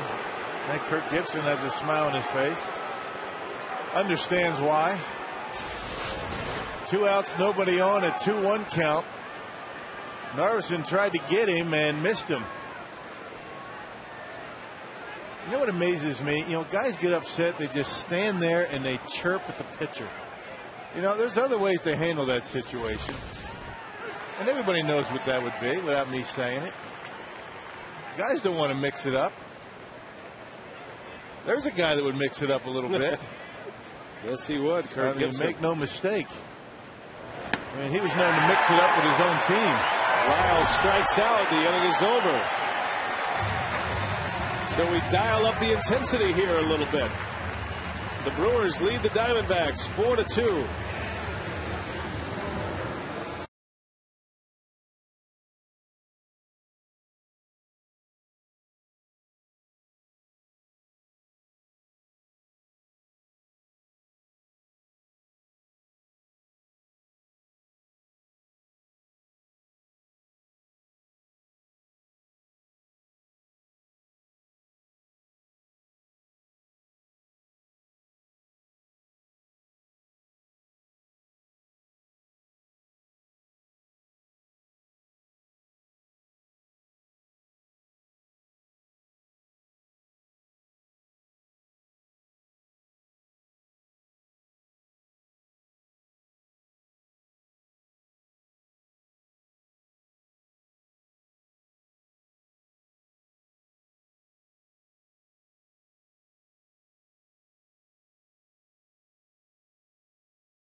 Chris Young tied the game up in the third inning with a solo shot, but since then, the Brewers were able to add 2 to make it 4-2. Prince Fielder 1 for 1 with an RBI and a run, and Lorenzo Cain doing it again. He's 1 for 1, but has scored 2 runs, and we sit here in the bottom of the fourth, and it's a 4-2 game, guys. All right, Telly, thanks. Craig Counsell leads off against Ian Kennedy. And remember, both benches have been warned now after that attempt at a hit by pitch. Chris Narveson, at least in the eyes of C.B. Buckner, the home plate umpire. I don't think there was much doubt about the intent on that pitch. I mean, we can sit up here and speculate once in a while, but there's no doubt what the intent was there. And now the way it plays out the rest of the game, if a pitcher hits a batter, it's still up to the umpire to decide if it was intentional or not. As Counsell skies one into right. And that's Kelly Johnson giving way to Justin Upton for out number 1. Well, time now for the U.S. Cellular Text to Vote question for the week. Give you tonight's results in our Brewers Live postgame show. Do you think Ricky Weeks will break the MLB record for RBIs by a leadoff man? You can text your answer to 234-234. W for yes, X for no. He needs 29 to tie the American League record, the Major League record. That stands at 100. Darren Erstad got a real good shot at the National League record. Craig Biggio, 88. Now, Ricky Weeks hitting third for the first time here tonight, and we're still waiting on news, as a matter of fact, from Ryan Braun. We were told earlier this afternoon he was seeing an orthopedic doctor about that wrist he injured yesterday. As Weeks off the end of the bat to left, and Parra makes a catch for out number 2. So still no news yet on Ryan Braun. Our AT&T trivia tonight has to do with the last Brewers pitcher to take a no-hitter into the 9th inning. And we'll take you back to 1988. Odell Jones at Cleveland. Texas Rangers manager Ron Washington, playing for the Indians at the time, had a single. Now, you were on that ball club. I was but on you didn't that club. catch. I did not catch that game. How do you know? I was just guessing. B.J. Surhoff was the catcher, I'm guessing. Yeah. Yep. Because had you been behind the plate, surely he would have finished the deal. That's nice of you. That was a good recovery, wasn't it? Yeah. I figured I had like a 20% chance that you weren't catching. It was a clean single up the middle. I remember. In Cleveland at the old ballpark, Municipal Stadium. There was probably about 35 people in the stands by the time that was over. Odell Jones would make one more start in his major league career after that, but finished the season with a 5-0 record for the Brewers in '88. As Fielder strikes out, the inning is over, and Ian Kennedy with his best inning of the night.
Nelson, John Mellencamp, Dave Matthews, and Neil Young as Farm Aid's 25th anniversary concert plays right here at Miller Park on Saturday, August 2nd. Tickets go on sale at 9 a.m. on Saturday, August 14th. Call 414-902-4000 or visit tickets.com. Top of the fifth here at Miller Park. Yeah, the Brewers lead 4-2. Narveson coming off a 3-3 down inning with a strikeout. Narveson with 2 strikeouts in this game. Gerardo Parra leading off for Arizona. Pretty light schedule in the big leagues tonight. Only 2 other games in the National League. Or check that, 3 other games. 2 are in progress. The Cardinals lead the Reds 7-2. Astros are out in front of Atlanta 3-2 in Houston. Later tonight, the Cubs are in San Francisco. So just 4 games on the schedule tonight in the senior circuit. As we mentioned, the Red Sox beat the Yankees today, so Boston back within 6 of the first place Yankees and 3.5 behind the Tampa Bay Rays in the wild card race. Did you see Seattle fired their manager today? Don Wakamatsu and 2 coaches and a member of their staff also let go. Ty Van Berkeley, his bench coach, was fired as well. Rick Adair, the Mariners pitching coach, also relieved of his duties. So Jack Zarincic laying the hatchet today in Seattle. There's a base hit by Kennedy, the Arizona pitcher. Well, we got a fun day scheduled for tomorrow. It's a commercial-free day on Brewers TV, and for more, we check in with Telly Hughes. Yeah, it's a big day for us guys here on Fox Sports Wisconsin to benefit the Brewers Community Foundation. And fans, you'll get an opportunity to bid on some amazing items, including a party in the clubhouse for up to 50 guests, a chance to coach first base at a spring training game. When would you ever get a chance to do that? And you can also get a chance to win an amazing package for the 2011 Brewers Fantasy Camp. That's near and dear to Rock's heart, of course. And a chance to take part in a hitting clinic presented by Dale Swaim or a pitching clinic by Rick Peterson. All these items you can bid right now by following the link on foxsportswisconsin.com or brewers.com/whatisgood. So, guys, really looking forward to that tomorrow. Commercial-free TV. We'll be doing the auction items between innings. We'll have interviews, and it's going to be a fun day at the ballpark tomorrow, and hoping to raise a lot of money. You know, we're going to use baseball as the catalyst to raise a ton of money for the Brewers Community Foundation. Yep, no sports franchise does more in the community than the Brewers. They do a fabulous job year after year, and it gets better every year. Well, a base runner with 1 out, and here is Chris Young. He's ahead in the count, 2-1. Last time up, Chris Young in the 3rd inning, leading off, went deep. His 20th home run of the year. And Rock, that's his second 2020 campaign. He had a 20 homer, 20 steal season back in 07. He's done it again in 10. Yep, the Diamondbacks representative in the All-Star game. A good combination of power and speed. Another guy that strikes out quite a bit for a leadoff hitter.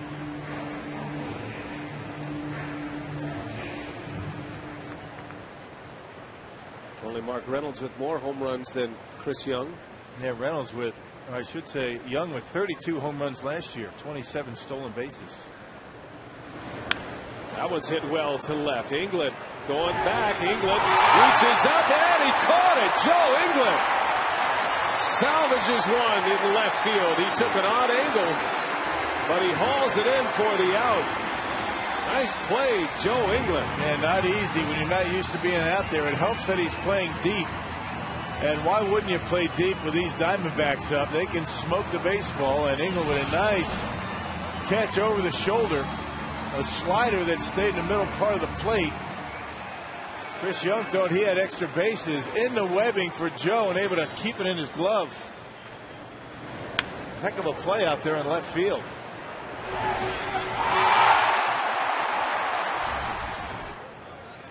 Well done, Joe. You know, that 32 home run, 27 stolen base season for Chris Young in 2007, not last year. That was his first 2020 season. But Young retired on a line drive bullet to left. 2 outs. And Kelly Johnson at the plate.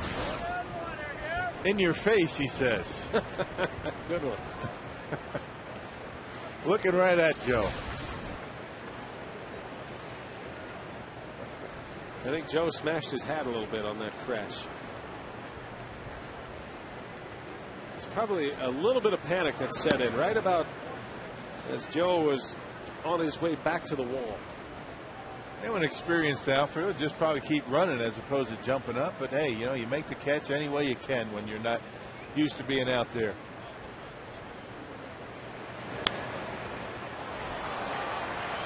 That one is going to be in the seats.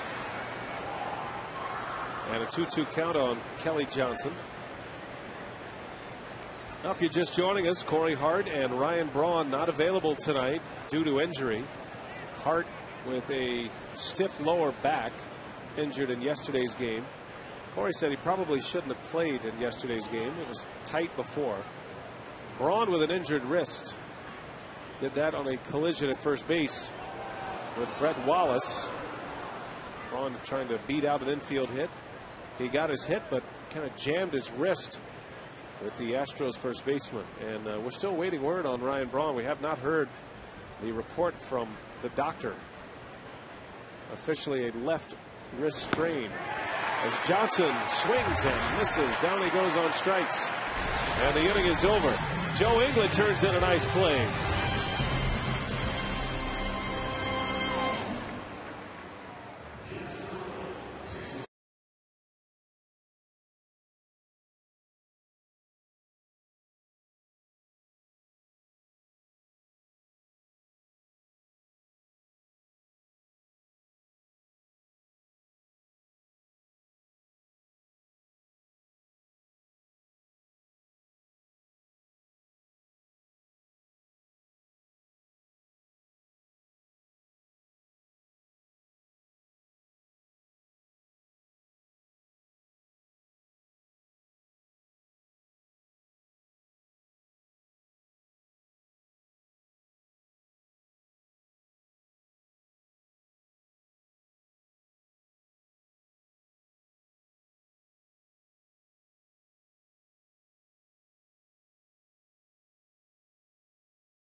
It's family of instant scratch games. Odds are you'll like them.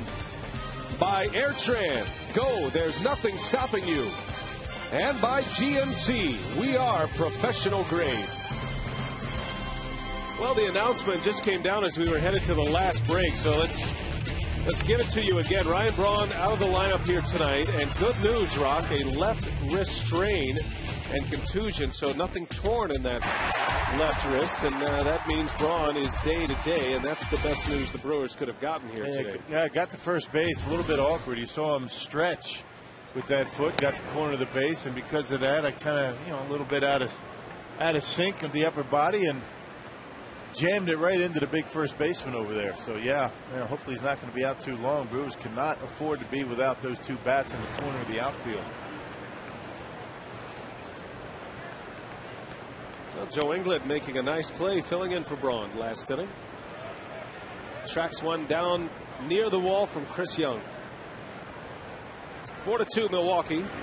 And McGee, a bouncer. Stephen Drew, long throw is in time. And one away.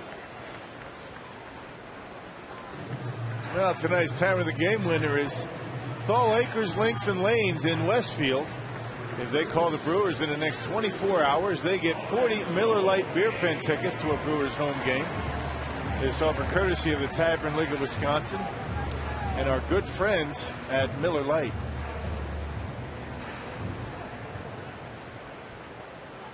You know where Westfield is? Where's Westfield, Rock? By Stevens Point. Oh, okay. A little south of Stevens Point. Down there on the interstate, right? I-39. You been there? Thal Acres and Links. It's amazing how many of these taverns you've actually been to. I have not been to that one. That sounds like a bowling alley / golf course. Put that on your bucket list. Thal Acres, Links, and Lanes.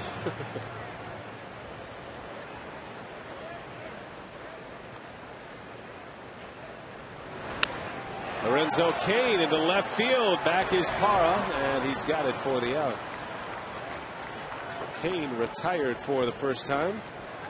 Good play out there by Parra.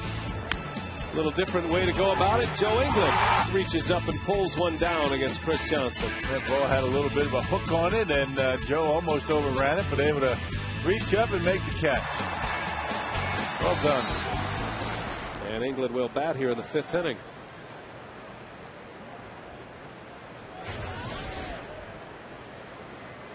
England drove in a run in the 3rd inning. He put the Brewers back on top with a sac fly.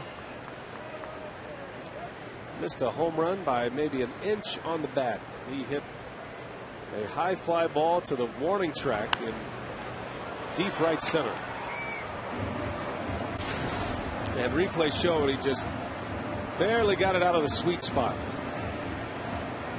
England hit a home run, the first of the year for Joe, earlier on this homestand, part of that comeback win for the Brewers against Matt Lindstrom of the Astros back on Friday night. That was a pinch hit 2-run homer. And it was a number of firsts for Joe England. First time he's ever hit the foul pole with a home run, by his recollection. First time he's ever hit a pinch hit home run. And it's his first Brewer home run.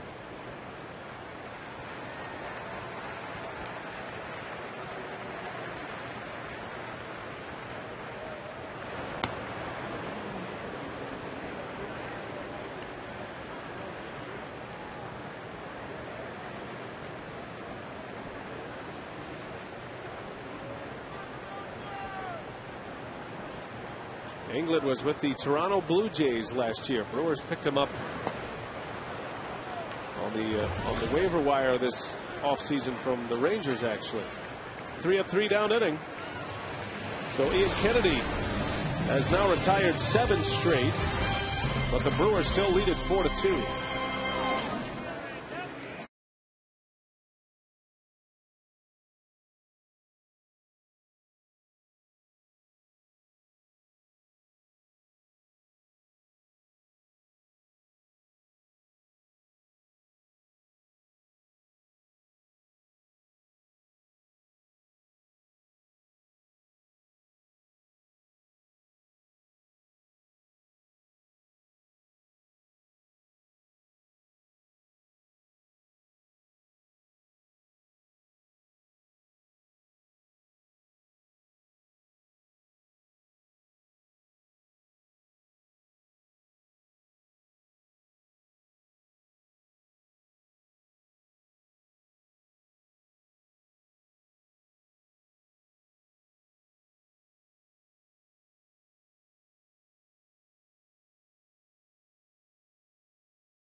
Wisconsin.com, where Brewers fans will find exclusive video, blogs, and live chats with our own Bob Brainerd.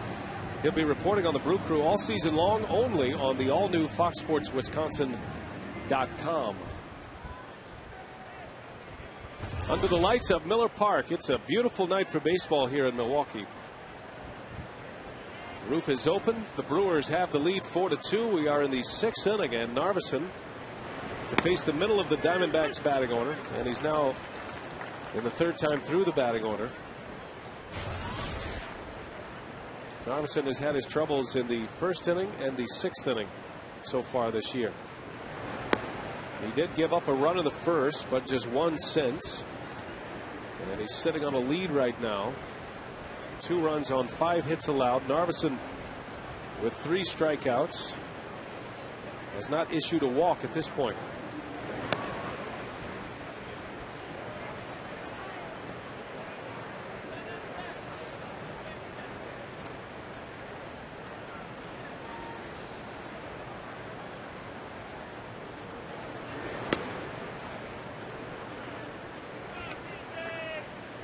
First trip for the Diamondbacks to Milwaukee. The Brewers were in Arizona in early May. Swept the Diamondbacks in a 3-game series. As Upton draws the walk. So there's walk number 1 issued by Narveson. And a leadoff base runner here in the 6th. Now you can bid on exclusive Brewers items during the Brewers Community Foundation game and Ultimate Live Auction. Tune in tomorrow to watch the Brewers and the D-backs and bid on items and premium packages. To view auction items, log on to FoxSportsWisconsin.com and click on the Brewers tab and start that process right away, including a package to Fantasy Camp this year. Yep, things are going well for Fantasy Camp as we move along. Jeff Jenkins has committed as a Fantasy Camp coach. What's the roster looking like for coaches? I know Jeff Cirillo has committed as well. Yep, Greg Vaughn. We have Eddie Cedar and Dale Swaim as usual. Our own Jerry Augustine. Can't do anything without Augie. Ray King. Friend of show, Ray King, lefty. Nice. Pat Listash. There's a base hit by Montero. He shatters his bat. When he singles to right, his 2nd hit, all of a sudden the Diamondbacks making a little noise in the 6th.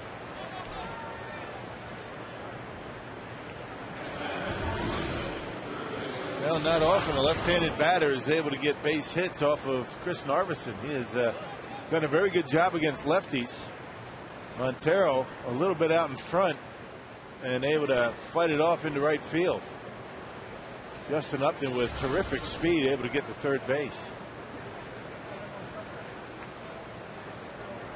Well, remember, you've got England in left, Escobar in right. Escobar has a cannon, as you know, from his time at short. Be interesting to see on a fly ball to right field. If it's semi-shallow, Escobar might have a shot at Justin Upton if he should tag at 3rd base. And you know he's anxious to show it off. 1st and 3rd, nobody out. Reynolds at the plate. He could put the Diamondbacks ahead with 1 swing of the bat. Got to be careful to this hitter.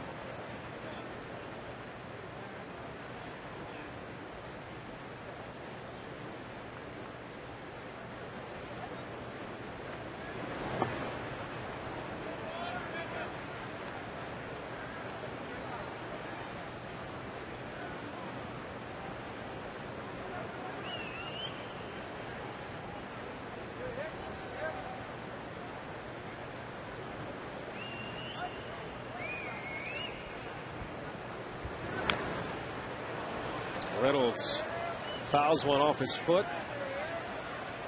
Boy, he's had a rough week physically. He was drilled in the head last week in Arizona by Colin Ballister. That knocked him out for 3 games.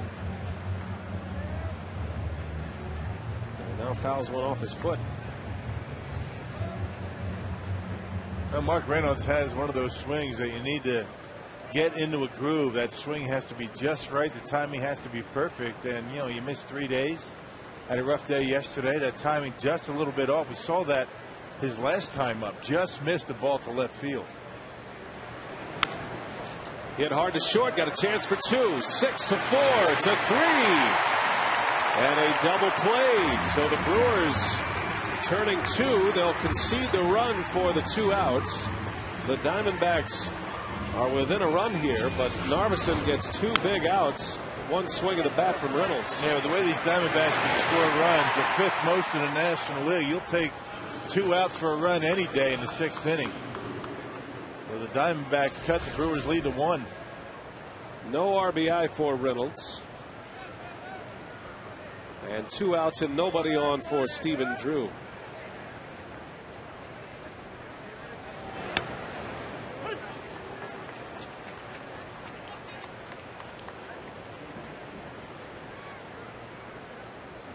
Stephen Drew, the younger brother of J.D. Drew.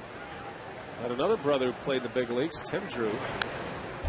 And all 3 Drew brothers drafted in the 1st round. Ryan Braun has resurfaced to the dugout. See the brace on his left wrist. But no tear on that wrist.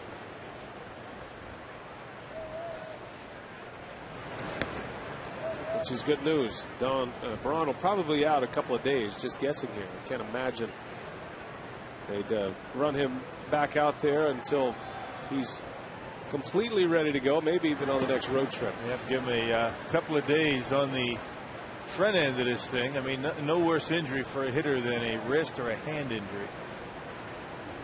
Everything below the elbow, very important for a hitter. The hitting muscles.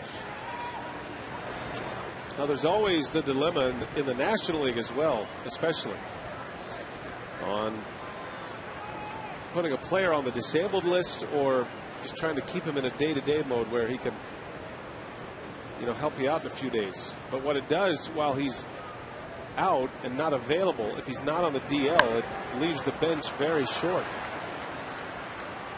Drew into left. Inglet makes a catch. The inning is over. D-backs get a run. It is 4-3 Milwaukee as we go to the bottom of the 6th.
Presented by Miller Lite and the new Miller Lite Vortex bottle. Taste greatness. And by Toyota. Thank you for standing by us. For more information, visit buyatoyota.com. Got the State Fair going on just a few miles from Miller Park and a Brewers homestand in progress. 3 more nights of baseball here at Miller Park. The Diamondbacks are here for a 4-game series. We're on Fox Sports Wisconsin the next 2 nights. And then no television on Thursday as Brewers Radio will take over.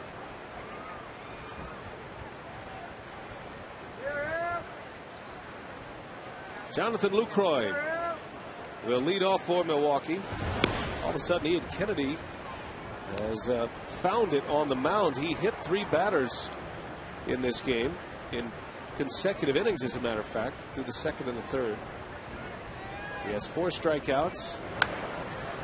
Brewers lead by a run, 4-3.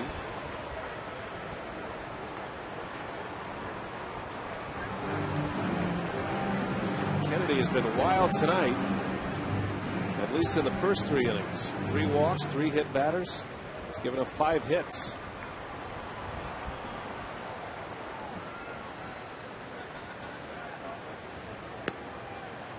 Well, he's really shown a good ability to hit that outside corner. He's pretty much given up trying to come inside too much. It's been a lot of changeups, fastballs away, and curveballs. I think the warning has kind of shied him away from that inside corner. Lucroy into shallow right center. Upton will run it down for out number 1.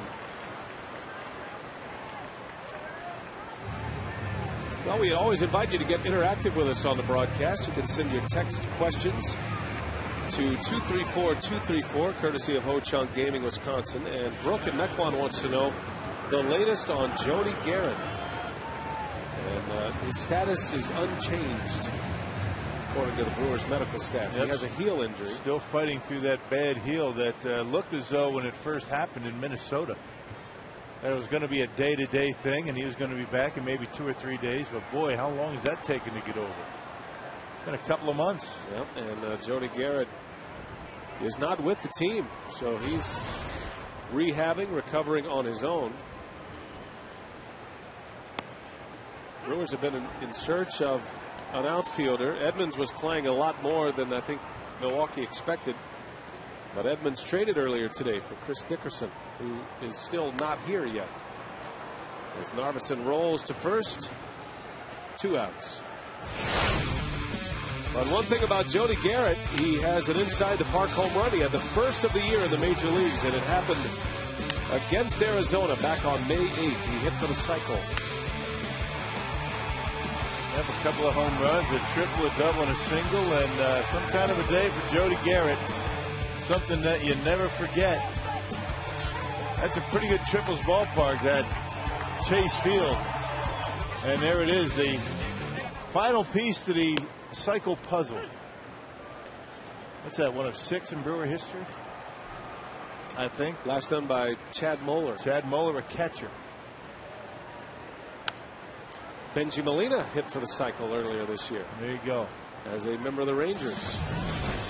Another 3-up, 3-down inning for Kennedy. He's got 10 in a row now. 4-3 Brewers.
The first of 4 against the Diamondbacks. D-backs on the board in the first inning. Fielder answered in the bottom of the first with an RBI. Then Lorenzo Cain taking advantage of a wild pitch. Chris Young homered to tie it. Narveson with a base hit that put the Brewers on top, giving their 4th run. Brewers got 2 in the 3rd inning. And Narveson was able to get a double play from Mark Reynolds, but a run did score, and that's where we sit. 4-3 Milwaukee. Narveson is out after 6 innings and a chance to win. Zach Braddock is in our Haynes comfort zone. You see the numbers for rookie Zach Braddock this season. Well, Zach appeared in the game on Saturday against the Astros, struck out the only batter that he faced, and stranded an inherited runner in the 8th inning. Zach's been throwing the baseball pretty well, unscored upon in 23 of his 27 appearances so far this year. Braddock will have the bottom of the order, starting with Rusty Ryle, the 7th place hitter for the D-backs. Ryle struck out in the 4th. It was during Ryle's at-bat that Narveson threw a pitch behind him, and home plate umpire C.B. Buckner issued warnings to both benches. 3 Brewers have been hit tonight. Escobar, Lucroy, and Fielder have all been drilled. There's a good pitch right there off the inside corner. That's the way to do it. Not a lot of room for error in there. You leave one out over the plate, and they whack it pretty good. You miss inside too far, you hit them.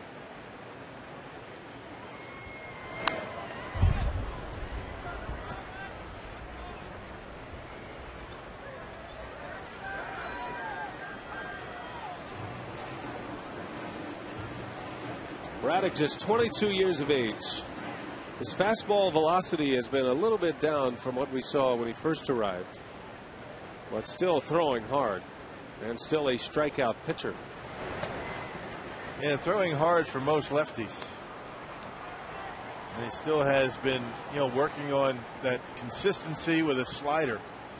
Sometimes it's a little bit bigger than he would like it to be, and because of that, he loses some velocity on it. Coming back inside, and the 2-2. Swing and a miss. He strikes him out. 93-mile-an-hour fastball from Braddock.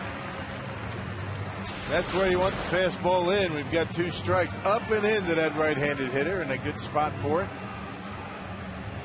with a little bit on it. Hey fans, the Harley-Davidson Museum is presenting a special exhibit, True Evil, the amazing story of Evel Knievel, at the museum for a limited time, July 10th through September 6th. Now just $16. You can get 1 Terrace Reserve ticket to select Brewers games and 1 adult admission ticket to the Harley-Davidson Museum. And you can see this special exhibit included with your museum admission. Call 414-902-4000 or visit brewers.com/HD double play. That's H-D. That's a must-see here in Milwaukee. The Harley-Davidson Museum, not too far from the ballpark, as a matter of fact. Right down on 6th Street.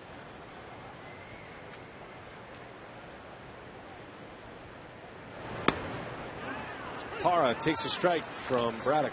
0-2 the count.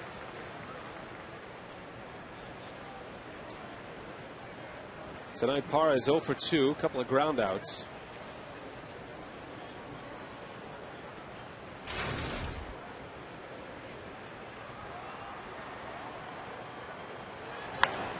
That one's hit well. Left center, slicing away from Kane. He's on the run. He reaches out, and he makes the catch. Lorenzo Kane covering some ground. How about that play from the rookie center fielder? Wow. Some pretty good defense out there in the outfield tonight. Joe Inglet first, and now Lorenzo Kane. How about that? You're right.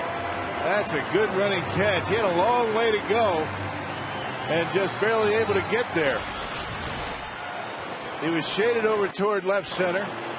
Took a good angle on it and in the webbing and hauled it in. And taking away extra bases from Parra. Well, he calls Mike Cameron one of his mentors, and he looked just like Mike Cameron running that ball down. Wow, what a play that was. Zach Braddock hung a slider after throwing a couple of fastballs by Parra, and Lorenzo Kane made up for it. He is making an impression quickly here in Milwaukee.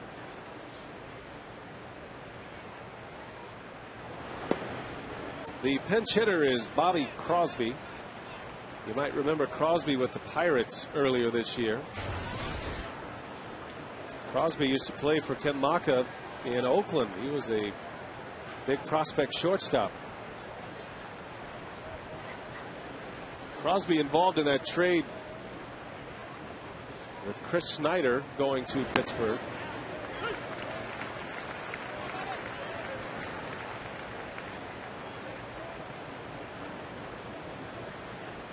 Just a change of scenery type deal for both teams. 2 balls and a strike on Crosby. Former Rookie of the Year, Crosby. Well, he burst onto the scene back in '04. Hit 22 home runs, 64 RBIs. That was under Ken Maka as the manager of the Oakland Athletics. But never really came close to producing those numbers after that. Draws a walk here. 2-out walk. Take a look at this play by Lorenzo Cain one more time. Look at the ground it covers. Yeah, look at the drop step and able to take a good angle at that baseball. One false step or one little stutter step before he gets going, and he's not going to be able to catch that baseball right into the webbing and brushes up against that wall. Not a very good pitch by Braddock to Parra as a hanger, but Lorenzo Cain outran that baseball in the gap in left center. Well, it's a big play in this inning. Braddock is going to be lifted from the game with Chris Young coming up, a home run threat. Braddock is out 2/3 of an inning. We'll set up the new pitcher when we continue.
Ryan Braun, who has a wrist injury. England made a nice catch against Chris Young back in the 5th inning.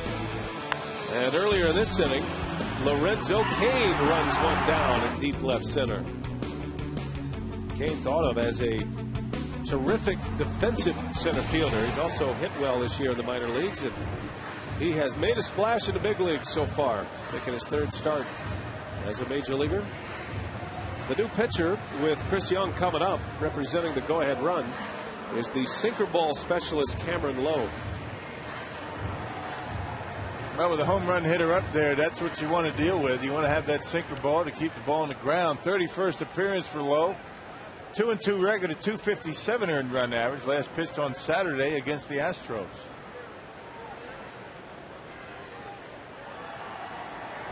So with a home run hitter at the plate, Ken Maka counters with a pitcher who is tough to homer against.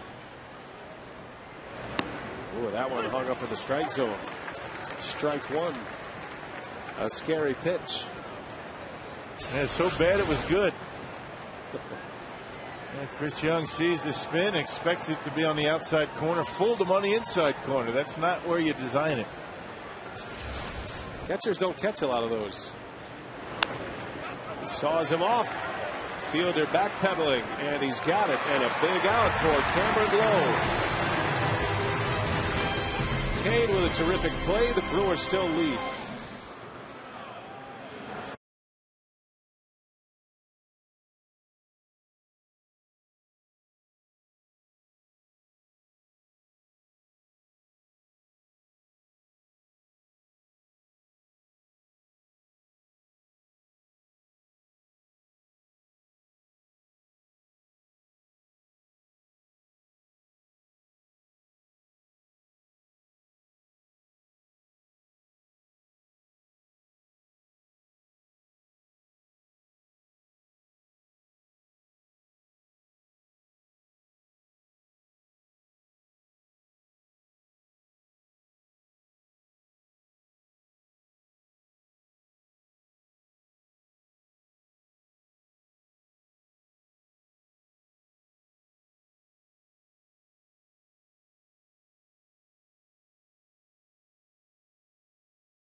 Seventh inning, Jerry and Craig getting set for Brewers Live postgame presented by Lincoln Mercury.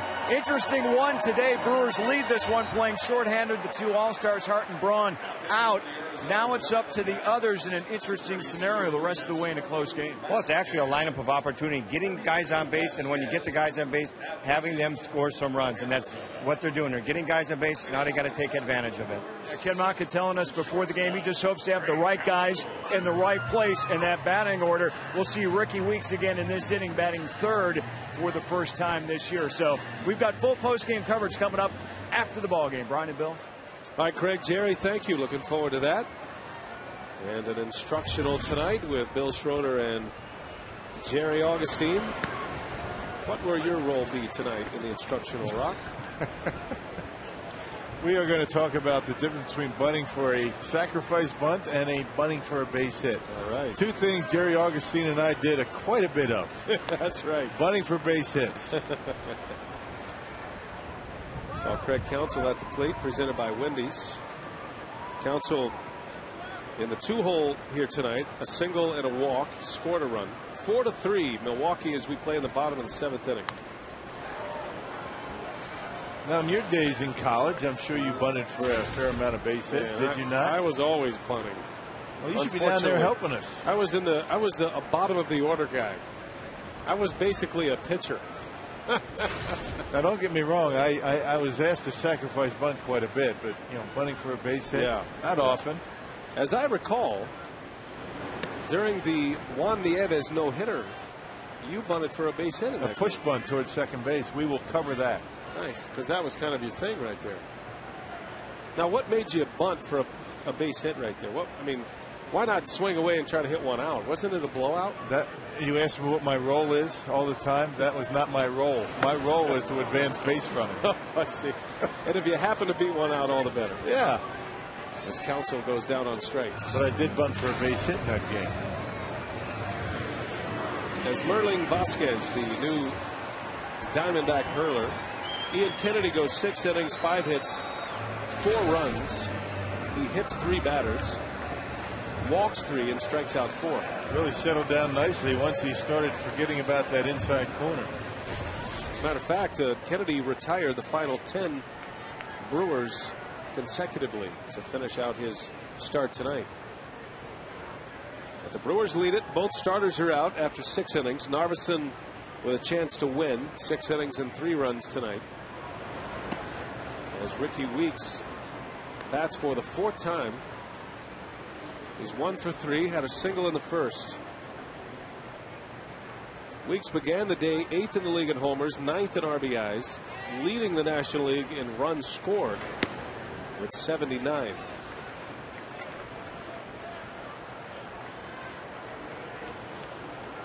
Now Ricky Weeks in a run-producing spot in the batting order, but as a leadoff hitter, by far and away the most RBIs this season.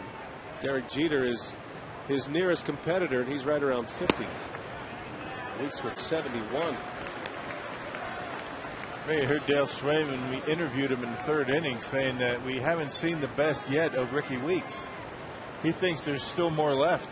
He thinks there's a 300-plus batting average in there as well. Cuts down on the strikeouts. Still hit his home runs. Weeks draws a walk, so he's a base runner. You know, in the American League, they talk about Robinson Cano as an MVP.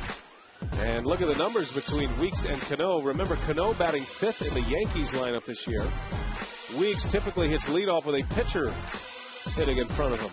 And the home runs, the RBIs, the runs scored, only the batting average. Does Cano have a distinct advantage? An incredible lineup that Robinson Cano bats right in the middle of, too. That's an all-star lineup. You know, Brett Gardner is hitting 9th in the Yankees batting order. Weeks is the leadoff man with a pitcher usually hitting in front of him. And then Cano has the benefit of A-Rod, of Mark Teixeira, Derek Jeter. Swisher's having a big year over there. Yeah, I mean, they got to pitch to somebody, right? Cano is a superior defender. I mean, he is a Gold Glove caliber second baseman. Weeks is not at that level, but Ricky Still a good defender at second base. Mighty cut by Fielder. I think that's where Ricky has made his biggest improvement. That's defensively. Everybody wants to talk about, you know, his RBIs, his home runs, but hey, his defense has been exceptional, even on a night where he's made an error.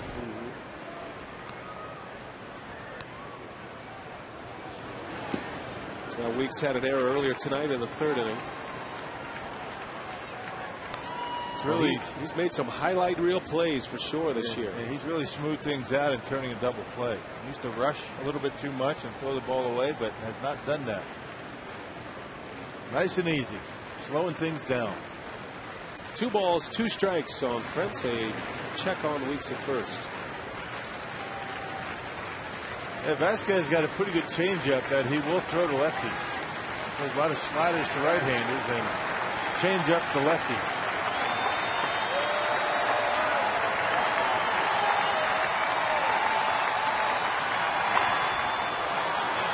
Pop up, Montero gives chase, and that's in the seats in the front row. Well, the Powerball home run leaderboard has Fielder at the top, Hart and Weeks with 23, Braun and McGee with 16. You see what the Brewers are without in the absence of Braun and Corey Hart. A lot of production offensively. And the 2 corner outfielders not available tonight for Ken Maka. And yet the Brewers lead the Diamondbacks 4-3. Fielder could add to it. Just 1 out. Weeks over at first. And Fielder strikes out. How about that sinker? 91 miles an hour with a lot of movement. It looked like a changeup. It had fastball velocity, 91. Vasquez changeup at about 85. That's a pretty good pitch.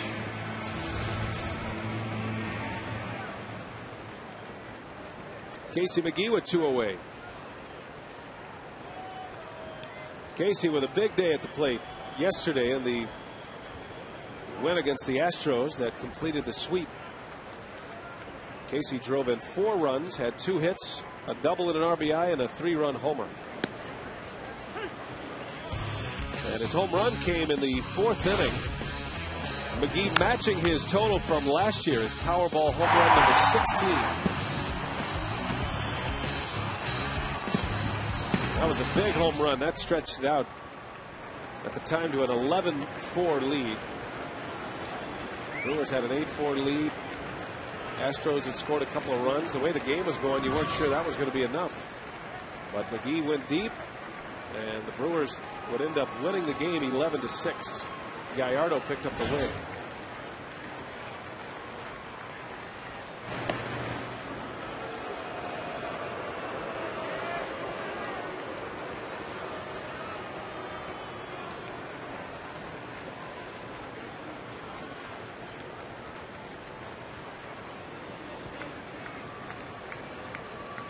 Might be a chance for Ricky Weeks to run here. Big cut by McGee. 0-2 the count. And not overpowering is Vasquez, but he's got really good movement. I mean, the slider, the changeup, the fastball all come from the same arm angle and making it tough to pick up.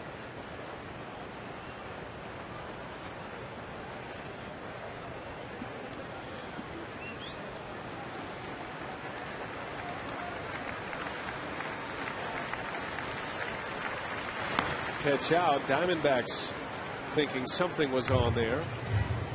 And a ball and 2 strikes. Now you might see him go. You ever had a called a pitch out, back-to-back pitches in your playing career? Oh, yeah. Never called a pitch out on an 0-2 count, though.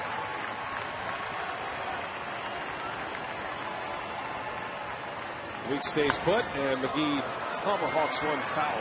It's really not a good pitch to run on because the chances of a pitch out, if they're expecting you to pitch out, are very good. I mean, you're not really losing anything. Usually an 0-2 pitch is a waste pitch anyway. There goes Casey McGee. How about that tomahawk? That was head high, that pitch. How did he get on top of that pitch? Look at that form. I mean, just to get a piece of that is an amazing swing. That might be the swing of the night. Something. Let's see what Vasquez gives him here. 1 ball, 2 strikes, and that one is on the corner. A called strike 3. McGee is rung up. Vasquez strikes out the side, and the Brewers strand a base runner. To the 8th we go. 4-3 Brew Crew.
Diamondbacks taking on the Brewers tomorrow at Miller Park. Coverage begins at 6:30 p.m.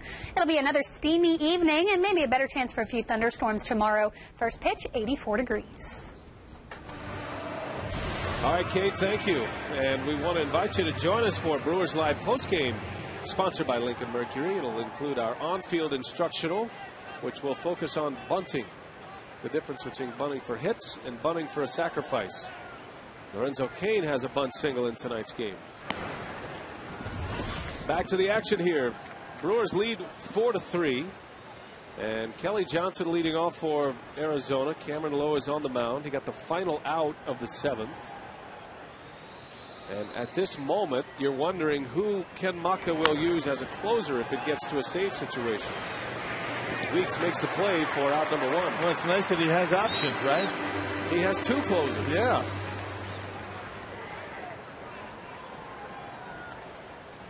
Trevor Hoffman saved a game back on Saturday night, but Trevor came in with a 3-run lead. Now Axford is stirring a little bit. He's sitting down now, but between innings. Trevor Hoffman is also stirring. He's down, you can't see him, he's stretching below the outfield wall. He's hidden from our sight. I guess the biggest decision right now, at this point in the season right now, with the way the bullpen has been not who is going to be the closer, but who is going to be able to get the game to the closer. The bullpen has struggled a little bit lately. There's Trevor. That doesn't mean he's coming in. It just takes, Trevor a little bit longer to stretch things out. It's quite a little drama, though, we have here at this part of the schedule. Who will close the game? Hoffman is 3 saves away from 600. And that board out there was stuck on 596 since early May, before Hoffman picked up the save against the Astros on Saturday night. And I'll admit, that was one of the great moments of the year here, when Hoffman came through those outfield doors and AC/DC was ringing through the ballpark. Trevor himself said as he was running in, he had goosebumps. Yeah, of all the saves that he's been able to pick up, that was one that he will not soon forget. Took him a long while to get back, and a lot of work and a lot of scoreless innings to get back into the good graces of his manager and to get another chance to pick up a save, and he's able to do it with a 3-up, 3-down inning.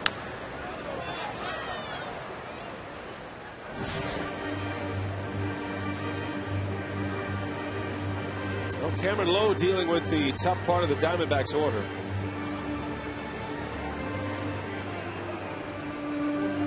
One man out for Upton. Upton has a hit tonight and a walk. He scored in the 6th after he walked to lead off the inning. And a breaking ball strike. Lowe rings him up. A sweeping curve, and Upton is down on strikes. That backdoor breaking ball has, or I should say the front door breaking ball, has been an effective pitch for Lowe. He threw one to Chris Young. I don't know if it was by design, but he got Upton on his 3rd strike with that one. It's not where you want it, but it ended up as a strikeout. 2 outs for Lowe, and here is Miguel Montero, who has 2 hits tonight. He drove in a run in the 1st inning with a single. Broke his bat, delivered one to right field in the 6th.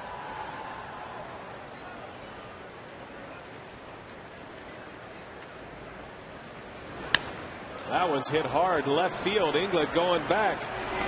Makes the catch for the out. Cameron Lowe, a 3-up, 3-down inning. We go to the bottom of the 8th. Lorenzo Cain will lead off.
Jeep. First game of the series with the Diamondbacks. Chris Narveson goes 6 innings tonight, gives up 3 earned runs, and he drove in a run, his 5th RBI. And Narveson a chance to win this game. A couple of good defensive plays. Joe Inglet in left field, robbing Chris Young of a base hit.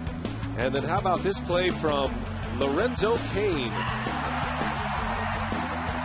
That was in the 7th inning. And Gerardo Parra robbed of extra bases as well. In a game where Corey Hart and Ryan Braun out with injury, not available, the Brewers start an outfield combination tonight with a combined 56 starts in the big leagues. And Joe Inglet has 52 of those. Who would have thought? Lorenzo Cain his 3rd start. Alcides Escobar his 1st start in right field. So what they lack in experience, they have made up for. Cain and Escobar and Inglet have all been involved in this game. Cain has scored 2 runs. Got a bunt single in the 2nd. He scored a run on a wild pitch. Aggressive base running from Lorenzo Cain in the 2nd inning. And then, of course, made that great catch.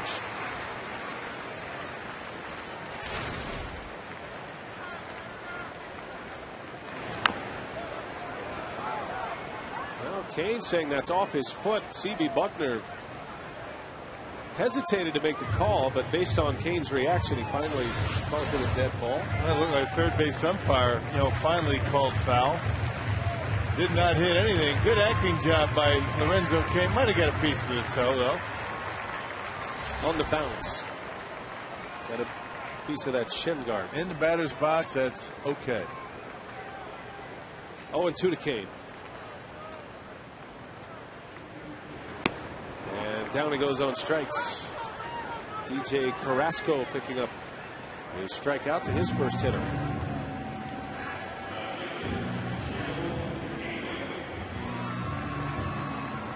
Our text to vote tonight, courtesy of U.S. Cellular. But looking at this question, and we'll keep it going throughout the week, but will Ricky Weeks break the RBI record? 77% saying yes at this point. Nice positive crowd out there tonight. Main thing is he's got to get back in the leadoff spot to do it. As Inglet slaps one to the opposite field. And that's the second out. Yeah, RBIs tonight aren't going to help him too much.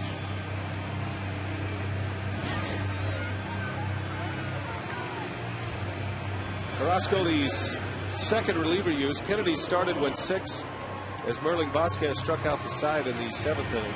I've seen a lot of Carrasco as a member of the Pirates. He was involved in that trading deadline deal with Pittsburgh. Chris Snyder, the catcher for the Diamondbacks, going over to Pittsburgh for Carrasco, Ryan Church, and Bobby Crosby.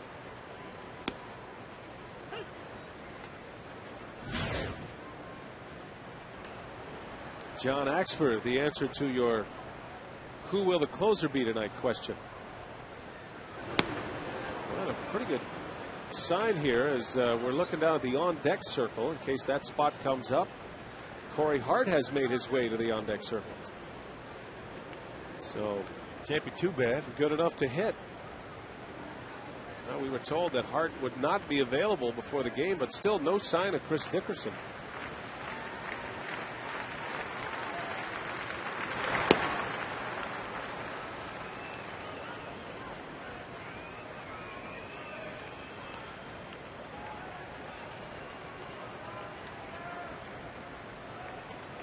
Two outs for Lucroy.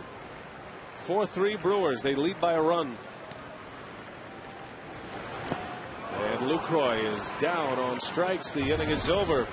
And the stage is set. The Axeman cometh. John Axford making a run at a save when we come back. The Brewers lead the Diamondbacks by 1. We go to the 9th.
It's been a good ball game tonight at Miller Park, and a crowd of nearly 30,000 on hand to see it. 4-3 is our score as we head to the 9th inning, and Rock, it's going to be John Axford making a bid at his 17th save of the season. Yeah, 16 saves, the most ever by a Brewer rookie. He passed Doug Henry. Henry picked up 15 saves in 1991.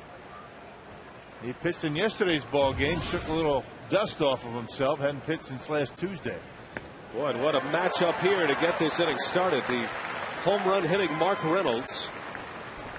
Power against power as Axford faces Reynolds to start the ninth. Axford trying to protect a one-run lead for the Crew.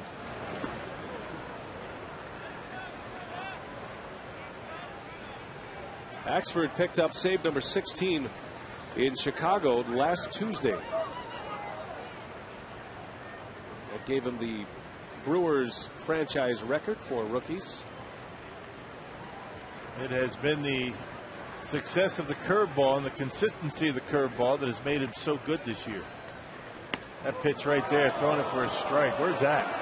Come on. That's a good pitch. Look at this. Where's this? Kidding me? Where do you got to throw it? 2 balls and a strike, and that one on the corner, a strike. 2-2 the count.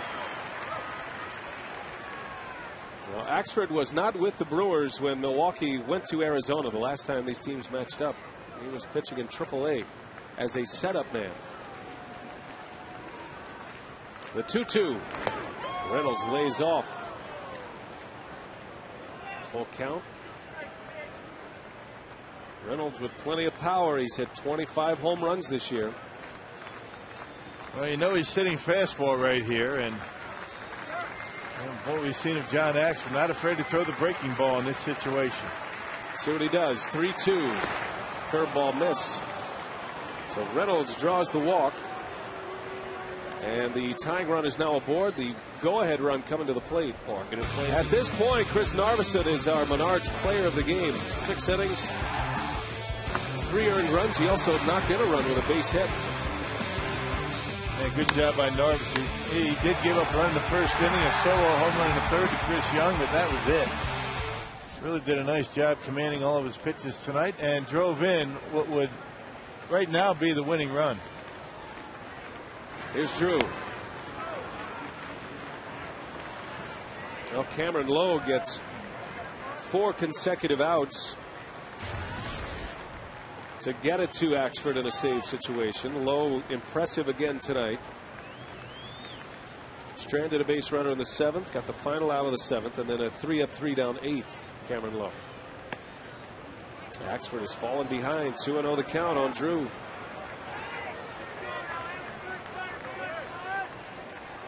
And Luke Croy on his way to the mound.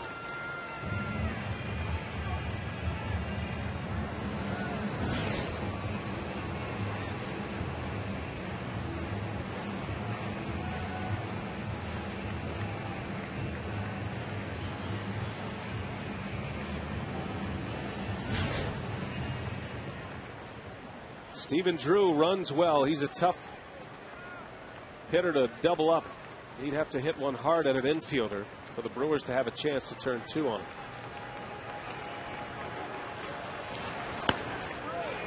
That's a ball. 3-0 the count. Man, you figure Drew is going to take at least 1, maybe 2 here. And all started with the inability to throw that breaking ball for a strike. Now he's having a tough time with the fastball. There's a strike.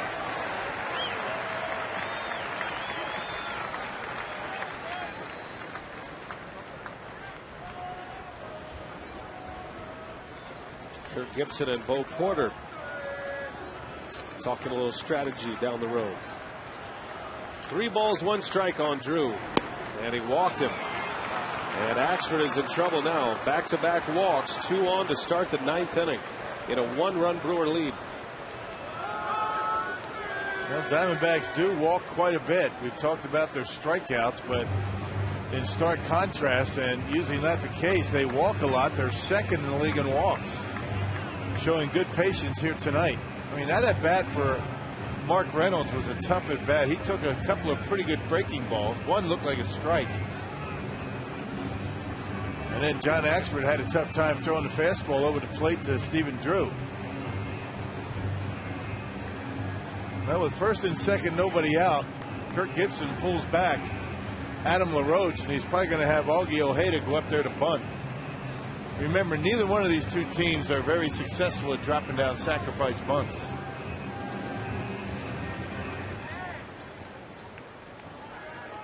So Ojeda coming off the bench. He has 2 sacrifice bunts this year. Ojeda, a switch hitter.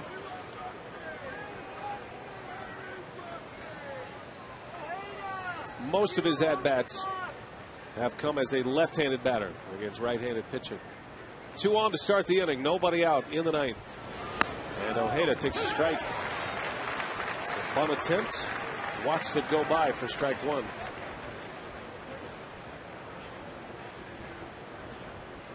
Well, Casey McGee was staying home at third base. Prince Fielder crashing the first base line. It's going to be John Axford's responsibility to cover in front of him and over toward the third base line based on what the Brewers did on that first attempt.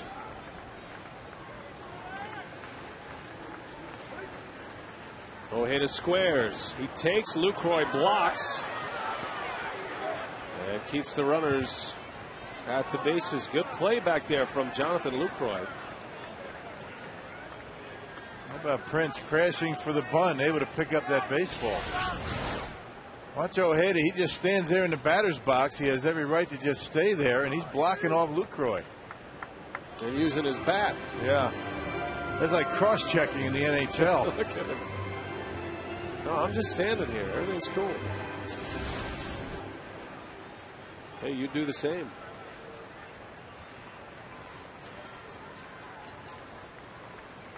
Well, the D-backs trying to give the Brewers an out to advance the runners. See if Ojeda continues to try to bunt. He squares and he bunts it to third. That's a good bunt. McGee's only play is first. And a successful sacrifice for the Diamondbacks and Augie Ojeda. That's exactly what you want to do. You bunt it toward third base to make the third baseman leave the bag. No play at third. And drops it down beautifully and gets the job done. And nobody there. That's why you don't bunt at the first base. You bunt at the first, Prince right on top of you. And Casey McGee be standing at third base and might have been able to get him. That's going to fit nicely in your instructional tonight. That'd be tough to replicate that bunt. That was a beauty. Have to roll it out there. Yeah, I will.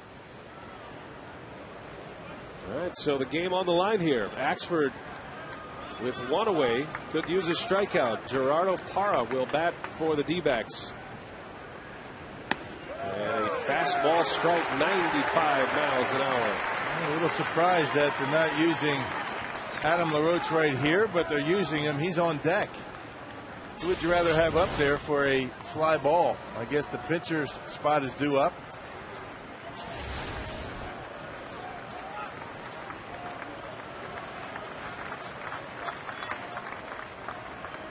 Parra bouncing ball. Made a play at Council, and the throw is in time for the out, but this game is tied. So the sacrifice allows the Diamondbacks to tie the game as Parra drives in a run with a ground out. Now they're all even at 4. Yeah, the back-to-back walks come back to haunt Axford. The breaking ball stayed up in the strike zone, a little bit inner half, and Parra able to get enough of it to get it by Axford and score the tying run. Good job by Council, able to go up the middle, an awkward throw to get the out at first. A blown save for Axford. And now he's trying to keep the game at 4 to give the Brewers a chance to win it in their final at bat. Facing Adam LaRoche here. LaRoche has been a big run producer this season. I'm a little surprised he's still a Diamondback. His name was popping up in a lot of trade talk prior to the deadline, and he still might be traded. Have to clear through waivers first. 73 RBIs for LaRoche. He is the Diamondbacks leader in runs batted in. The Brewers will have the pitcher spot due up. And remember, a short bench. And then to the top of the order, Escobar and Council. If anybody gets on, Ricky Weeks.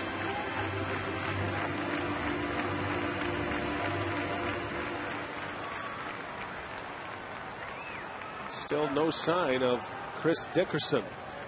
Acquired in a trade today, but unable to make it to Milwaukee. The Diamondbacks not even biting on that John Axford curveball as though they know it's coming. He's throwing some good ones too. Usually you get some check swings, you get some swing and a miss on those pitches.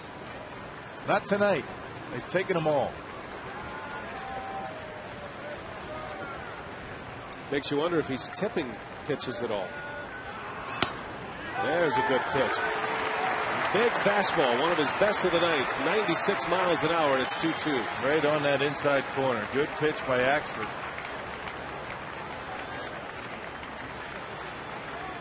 Corey Hart was in the on-deck circle last inning. You wonder who Maka will use to pinch hit to lead off the bottom of the ninth. Axford trying to get it there, the 4-4 tie. Little half swing. They'll ask if he went. And yes, he did, says Angel Campos. LaRoche is rung up, and the inning is over. LaRoche strikes out. It was called by the third base umpire. And the inning is over, all tied at 4. So the D-backs get a run. They tie it up, a blown save, but the Brewers a chance to win it in their final at-bat.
On a ground out RBI by Gerardo Parra. Corey Hart is going to lead off here. The pitcher spot is due up. Ken Maka was hoping not to have to use Corey Hart because yesterday he had to leave the game. He rolled into a double play in the 5th inning, and Hart left with stiffness in his lower back. But if you've been with us from the outset of the broadcast, the Brewers are as shorthanded as they've been all year on their bench. They made a trade today. Jim Edmonds to Cincinnati. They acquired Chris Dickerson, but he's not here. He's had flight issues tonight. He was supposed to be here by game time and has not made it. Now, meanwhile, the Brewers had 2 outfielders that were hurt, Braun and Hart. But Corey Hart, doing his best Willis Reed impersonation, is going to pinch hit to start this 9th inning. Yeah, the only real, extra player for the Brewers has been George Kottaras, and Ken Maka doesn't want to use his only other catcher.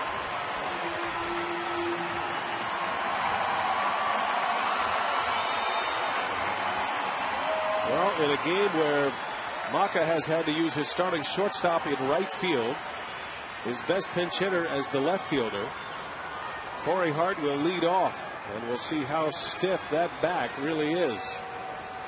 Sam Dimmel is in the game for the Diamondbacks. And as you can see, he has plenty of velocity with that fastball. And pretty good movement on it as well. 21st appearance this year, 4.50 ERA. This Diamondbacks bullpen has been roughed up quite a bit this year, but they've been pretty good so far tonight. And Hart rolls one to third. Mark Reynolds makes a play for the out. One gone in the 9th inning.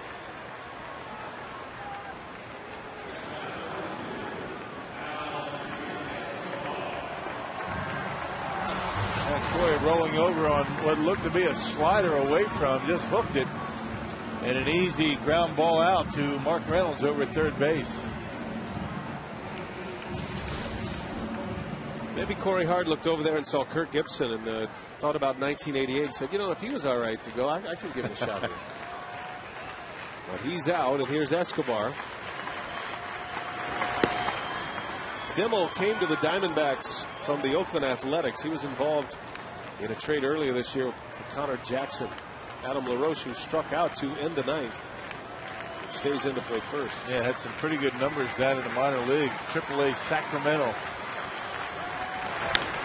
Escobar bounces one to Reynolds. 2 outs.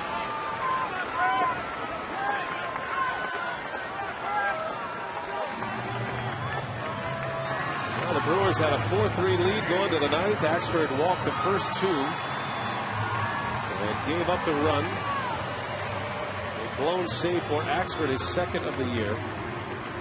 And now the Brewers in a battle to try to win one in their last at bat.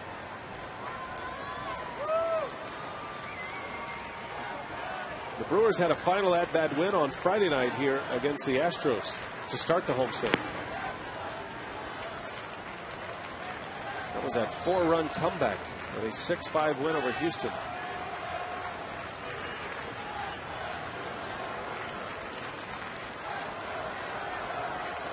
Counsell with 2 outs.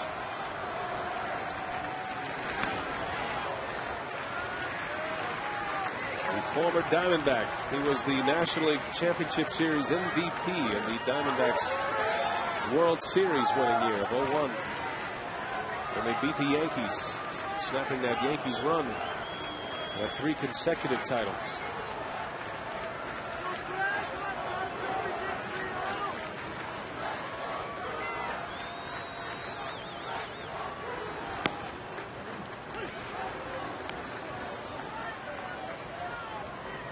Ricky Weeks would be next. And Counsell trying to get Ricky to the plate.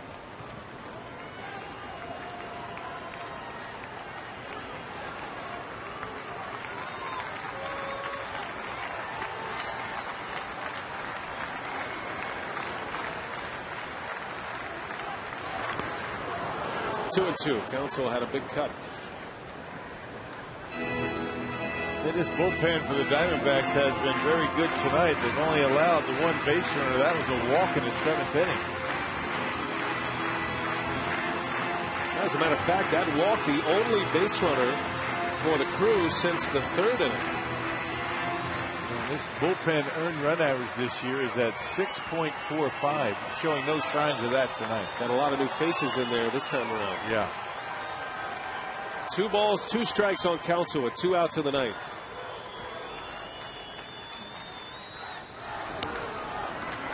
Three and 2. And do what you can to try and get Ricky Weeks to the plate. Kind of missed that power possibility in the 1 and 2 spots in the batting order. You kind of get spoiled by that throughout the year. That's normally Weeks and Hart. Tonight it's Escobar and Counsell. A 3-2 pitch. Counsell pops it up. That's playable. Mark Reynolds makes a catch for the out. And we are headed to extra innings. To the 10th we go at Miller Park. The Brewers and the Diamondbacks locked up at 4.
games. Diamondbacks are 3-7. Trevor Hoffman is on the pitch in this 10th inning. Now 38th appearance for Trevor. That ERA continues to be on the downward slide at 6.25 right now. 6 for 11 in save opportunities. Picked one up his last time out in a very emotional return to the closer's role here at Miller Park. That against the Houston Astros.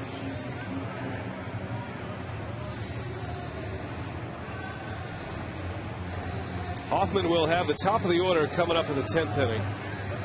And some home run hitters at the top of this Diamondbacks batting order. The D-backs as a team currently 3rd in the National League in home runs.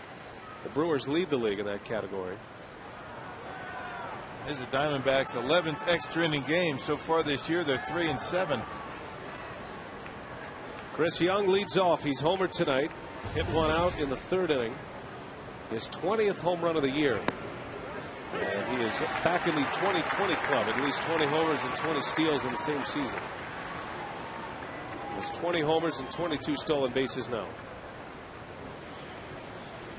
And you would think a legitimate chance at a 30-30 season for Young this year.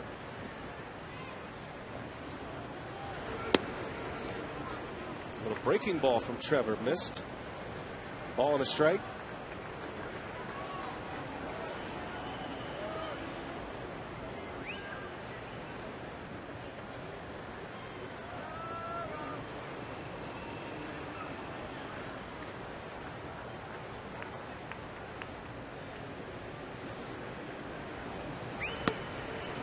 Fastball missed inside. 2-1 the count. Here, the command of the fastball has been the difference in Trevor Hoffman lately. Right on the corners, keeping it down. The changeup's been down in the zone. Hasn't left too many upstairs. That was a problem that he had early in the year.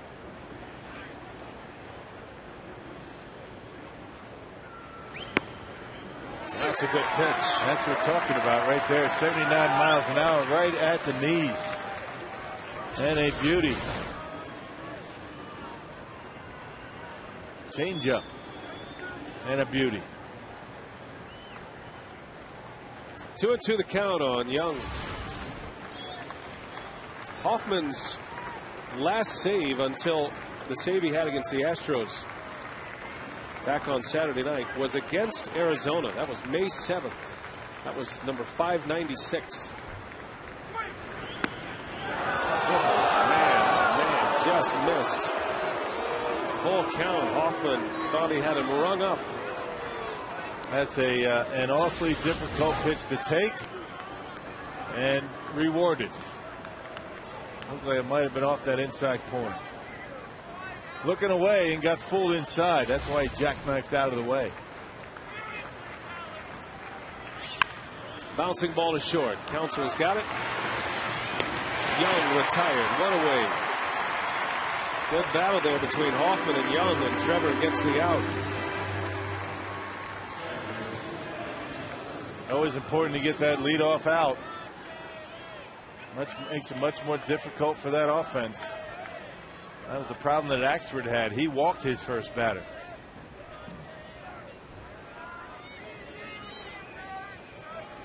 So one away. Here's Kelly Johnson. 17 home runs this season for Johnson, coming over from the Atlanta Braves. He had a fast start to his season as Johnson goes down the line. That's a fair ball, and that's going to go to the wall as Johnson rolls into second with a double. And the potential go-ahead run for the Diamondbacks now in scoring position. Johnson not wasting any time with the all-time saves leader. Well, you get a fastball that you like early in the count, go after it. You don't have to mess around with that changeup for Trevor.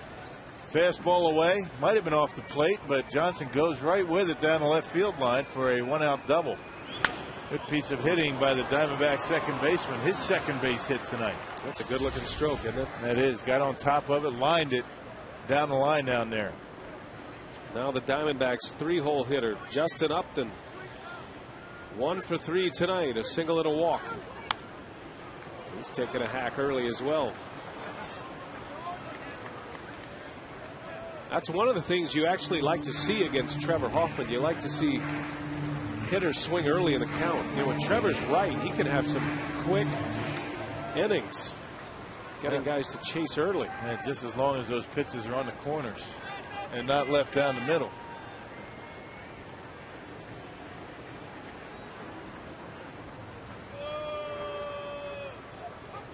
Well, the Brewers will have Weeks, Fielder, and McGee coming up in the 10th.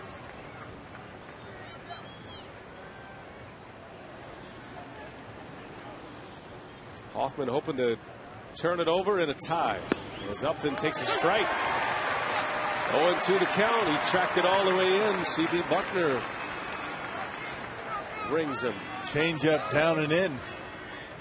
Dangerous spot, but he got away with it.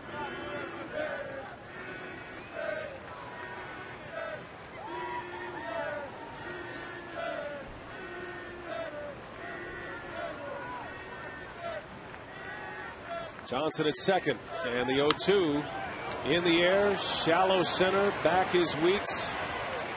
Out number 2. That ball popped around Weeks' glove a little bit in shallow center. Second out of the inning, though. Yep, another changeup, back-to-back changeups. Look at the location down in the strike zone. That's beautifully located. And 2 strikes. Not very pleased with himself. Trevor Hoffman has been making hitters throw tantrums at the plate for a long time. You go back to the dugout saying, how did I miss that? 72 miles an hour, but it's down around the chute tops. Montero. He's been tough tonight. Montero with 2 hits. He drove in the first Diamondbacks run in the first inning. It's 2 for 4 at the plate. Not a lot of at-bats against Trevor Hoffman in his career.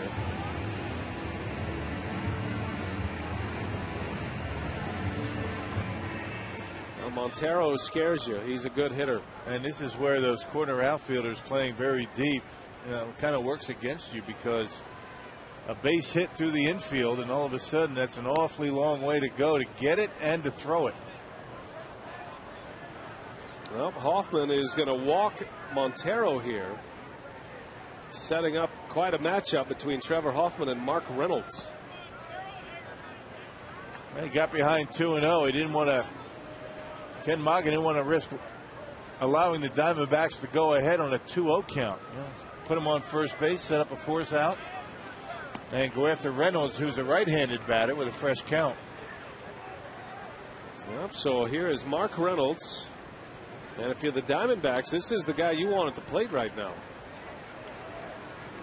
Their big bopper is up with the go-ahead run at second base. Reynolds walked and scored the tying run of the ninth. He had a leadoff walk against Axford. Well, the Brewers playing with fire here. 2 on, 2 out. May go with a swing and a miss here. Montero more of a contact hitter, even more dangerous with a 2-0 count. Mark Reynolds, a .216 hitter, and he strikes out a bunch. Best arm in the outfield is in right in Escobar.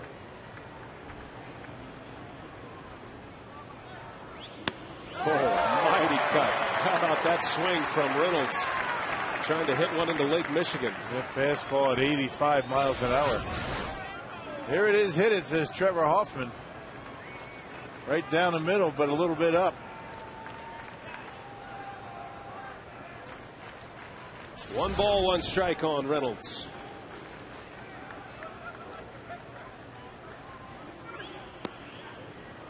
Two and one. Such a key pitch right there. Reynolds with such a good eye. He's taking some tough off-speed pitches tonight. You wonder how he strikes out so much. That was a tough pitch to lay off of. Reynolds leads all of baseball in strikeouts. He's led the National League the last 2 years in Ks. But he's also a big home run threat. 2 balls, 1 strike on Reynolds. 2 on for the Diamondbacks. And it's 3-1.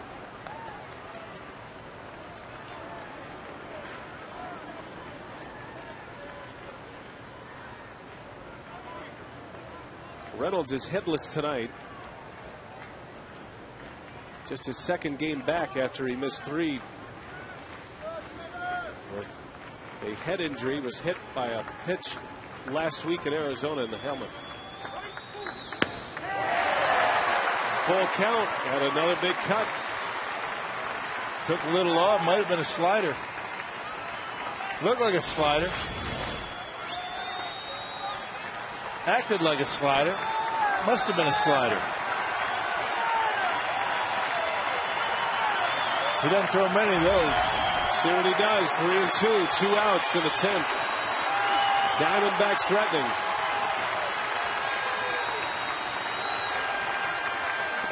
He lays off. Boy, Reynolds with 2 good at-bats here at the end of the game. And now the bases are loaded for Arizona. Stephen Drew is coming up. You're right, Rock. For a guy who strikes out a lot, those 2 at-bats he had in the 9th and the 10th, about as good as you can do it. Yeah, he had the big hack right here on a 1-0 count. And then Trevor went to work down in the zone, and Reynolds didn't bite. He tried to bust him inside. There's the slider that he tried to overswing on, and you know the changeup right there, and that's a pretty good at bat for Mark Reynolds. Bases loaded, 2 gone. Stephen Drew at the plate. Takes a strike.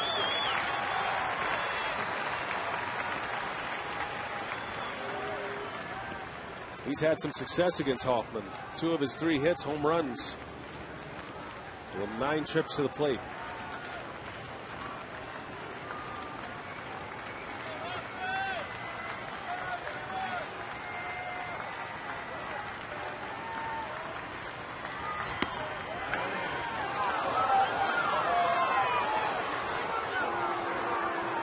Here's a key pitch coming up, whether he goes 2 balls and a strike or gets ahead of him 1-2, or Drew puts it in play. Bases loaded.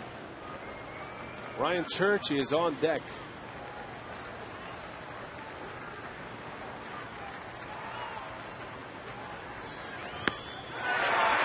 Ball and 2 strikes. A changeup from Trevor. Yep, first pitch changeup, then a fastball, then another changeup. What do you do now? If you're throwing a changeup here, better be down in the dirt. And if you're Jonathan Lucroy, you got to block it.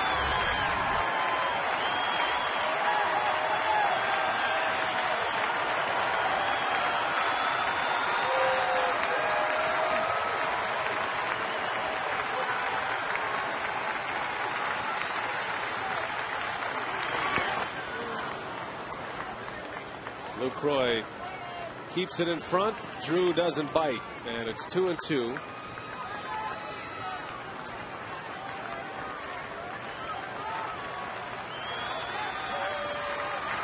Runner at third is Johnson, Montero at second, and Mark Reynolds at first. All tied in the 10th. D-backs got a run in the 9th to even the score, and now they are threatening here in the 10th inning. Trevor has 2 outs though. And the 2-2. And a base hit back up the middle.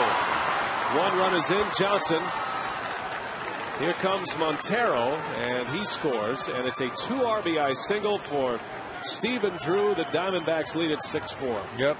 Left one up in the zone, and Drew just able to get on top of it and bang it into center field. It started him out with a changeup and a dandy right on the outside corner, then try to get the fastball in on a miss. A couple of changeups back to back. 1 for a strike, 1 out of the zone, and then another changeup up in the zone, and Drew able to hit it hard into center field. Very good at bats by the Diamondbacks in this inning.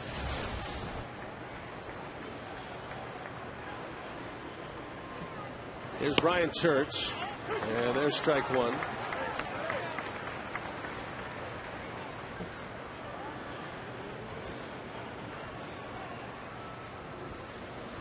The Diamondbacks very patient here in the latter innings. key walks, 2 in the 9th inning to start the inning. A walk and then an intentional walk here in the 10th. And a 6-4 lead. The Brewers will have Weeks, Fielder, and McGee coming up in the bottom of the 10th. Remember, to start the homestand, the Brewers were down 3 against Houston. Scored 4 runs to win the game.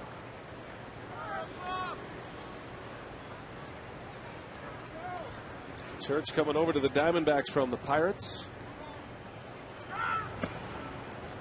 Takes strike 2.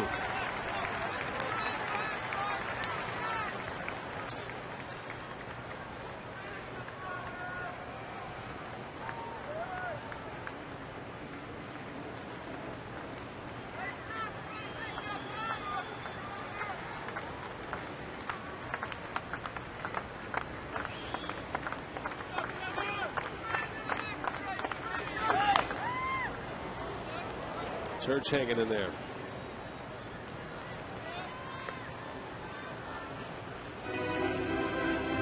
Diamondbacks have been able to lay off the low changeup and have been able to get a piece of the high changeup. So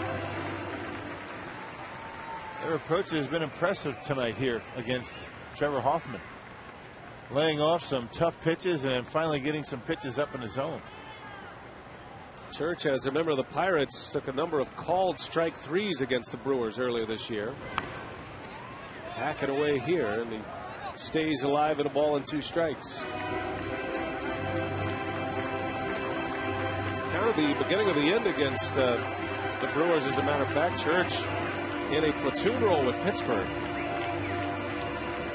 But there was a game where he took 2 called strike 3s and didn't play the rest of the series, and shortly thereafter was traded to the Diamondbacks.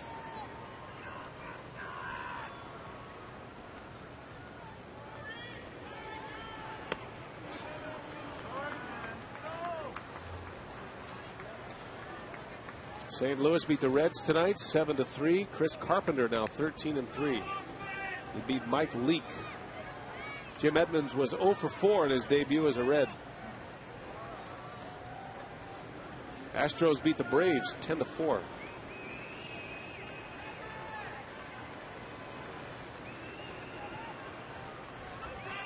Two and 2 the count. Count stays at 2-2. Church hanging tough against Trevor Hoffman.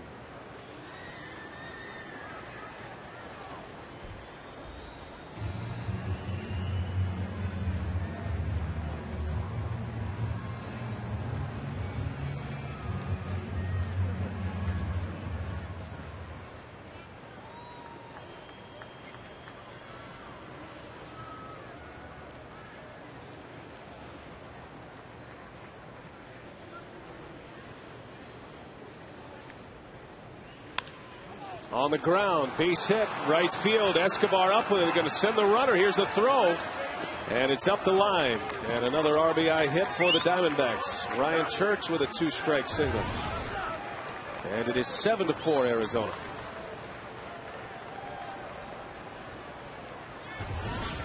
Well, just kept hanging in there, did Ryan Church, fouling off some fastballs, a couple of change-ups, and got one that he liked, and able to find its way into right field. First time we've had an opportunity to see that throwing on from Escobar from right field.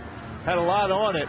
That actually was a slider that stayed in the middle part of the plate. Escobar gets to it. He shows a big arm, but a little bit off the mark.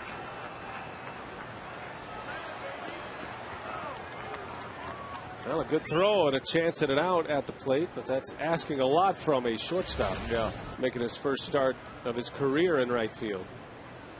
So 3 runs are in, and it's Parra at the plate. First and third for the Diamondbacks. And this one has gotten away quickly here in the 10th. Brewers were leading 4-3 going to the 9th. D-backs tie it, now 3 in the 10th, and they lead. And still threatening with 2 outs.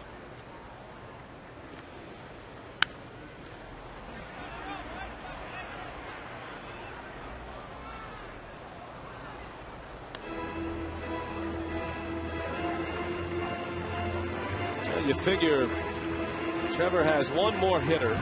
Either he retires him or Maka is going to go to the bullpen.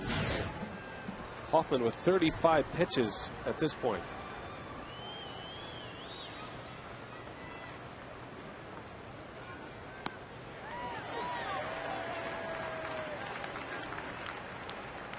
Now walks have been a big part of the Diamondbacks' comeback in the 9th and the 10th. They've walked 4 times in those 2 innings.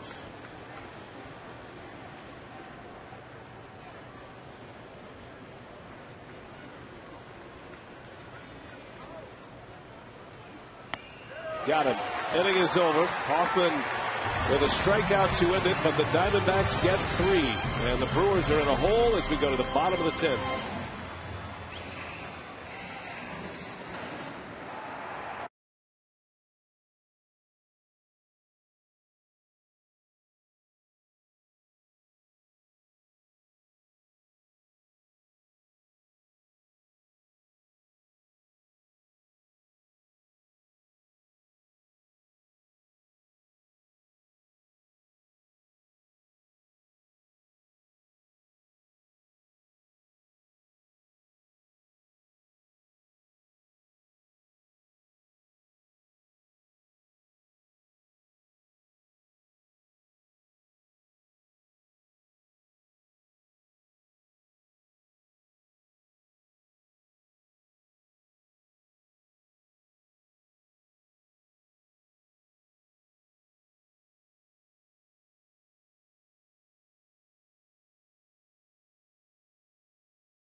Runs to the Astros on Friday night, scored 4 to win it.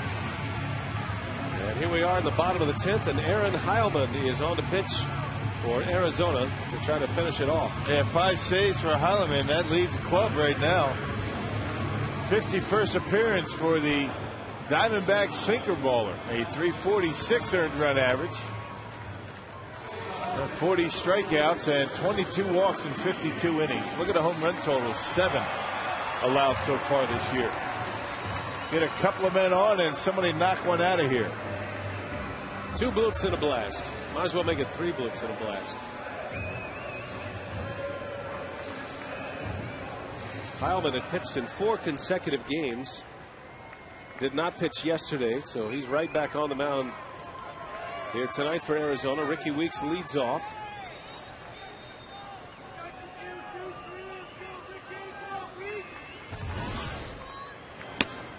Arizona had Chad Qualls saving games earlier in the season. He had 12 saves, but was getting roughed up.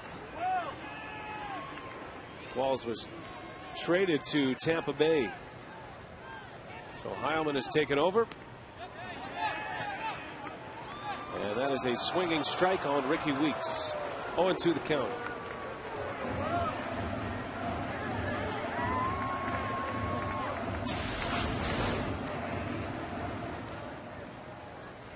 Looked like he went.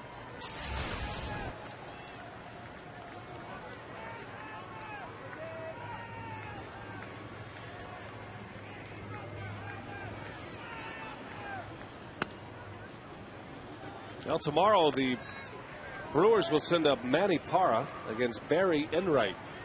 Enright's been impressive coming up through the Diamondback system.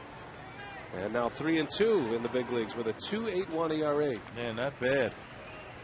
Not bad at all. Controlled pitcher, doesn't strike many out. Diamondbacks are sending up 2 prize young prospects the next 2 nights. Barry Enright and Daniel Hudson. Hudson came over in the Edwin Jackson deal with the White Sox. Manny Parra tomorrow for the Brew Crew against Enright. Yeah, threw pretty well against the Cubs until the 6th inning. The 2-2 inside ball 3. That ball's got a lot of movement on it from Aaron Heilman.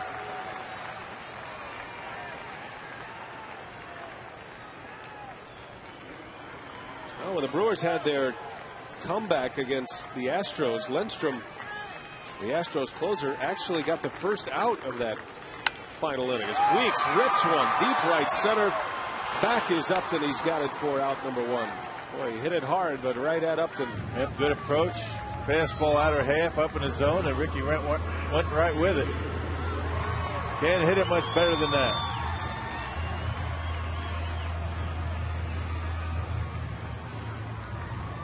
So 1 away, and here's Fielder now.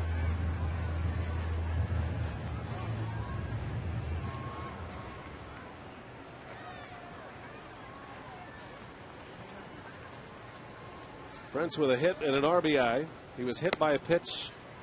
He scored a run. He's 1 for 3. A couple of strikeouts as well.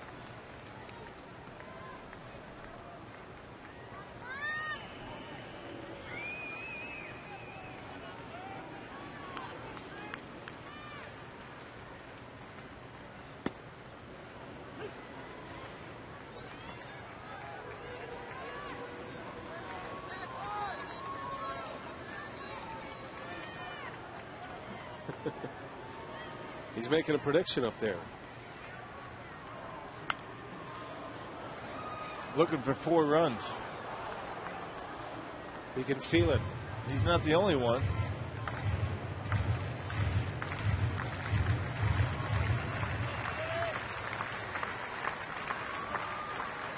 One and 2 to Fielder.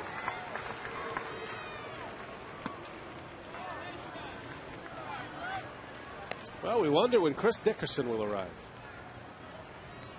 Hopefully he's here. Anticipated. Maybe he's here tomorrow. Hope he gets here by then. Hey, if this game keeps going, you never know. You might see him.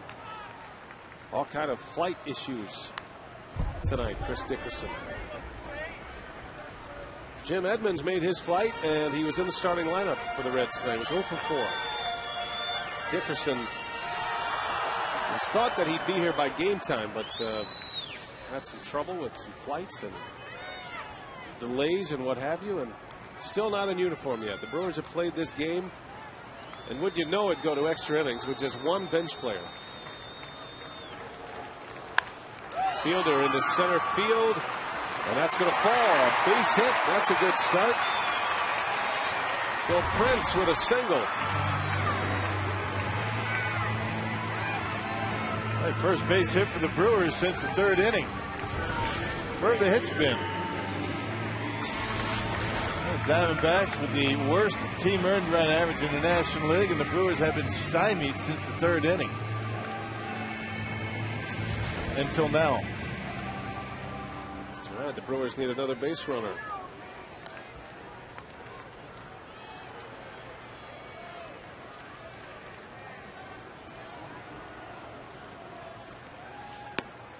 Getting breaking news here, Rob. There has been a Chris Dickerson sighting.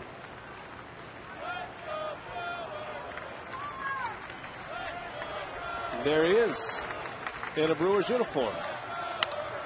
McGee with a base hit. Here we go. Tying run is coming up. So Prince and Casey with base hits. And just like that, the Brewers are going to bring the tying run up. And it's going to be Lorenzo Cain. Wouldn't it be fitting for Chris Dickerson to get in that bat and win this baby? That'd be a nice story. And when Howman gets that ball up, that wasn't even a strike. Casey McGee amazing at swinging pitches out of the zone. Look at this pitch. Off the inside corner about 3-4 inches and able to muscle it into left field. So the tying run comes to the plate here in the 10th. Cain is not a big home run hitter. Had just 3 home runs all season in the minor leagues. In 84 games between AA and AAA. But he's up there as the tying run. Joe Inglet would be next.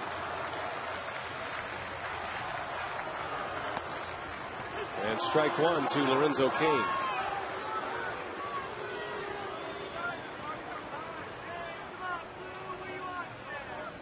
Cain now 7 hits in the major leagues. 7 for 15. That's a .467 batting average. Got a bunt single tonight. And that one's into left field. That ball is going to fall. A base hit. And the bases are loaded. And now the potential winning run will come to the plate. Well, there's your 3 bloops. Now we need the blast. Wouldn't that be something? Another pitch that was in off the plate. Lorenzo Cain able to muscle it into left field. There it is, right down the trademark, not a strike. Off the inside corner, but able to pull those hands in and just out of the reach of Steven Drew, it's short. And now a long ball sends everybody home happy. Mel Stoudemire, a quick chat with Aaron Heilman, Joe Inglet, the batter. Inglet with 1 home run as a Brewer. And it was a memorable one. Back on Friday night, it was part of the 4-run rally. Inglet goes deep off the foul pole in right field. That was a 2-run homer that brought the Brewers within a run. He almost hit one out tonight. And remember, Heilman has given up 7 home runs. That's a lot for a reliever.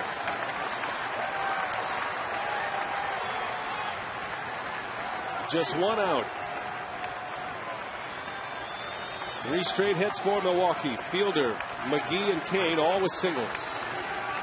Tying run at first. And Inglet takes a strike outside corner. Joe Inglet has 1 career grand slam. It came right here at Miller Park against the Brewers when he was a member of the Toronto Blue Jays back in June of '08.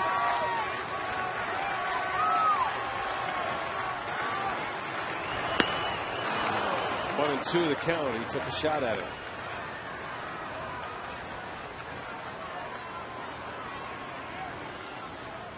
Chris Dickerson has a helmet on. Lucroy would be next. Might still see Dickerson in this game. Wouldn't that be something?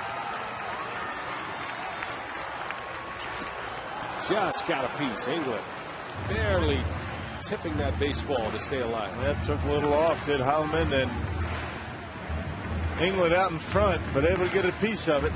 Stay alive.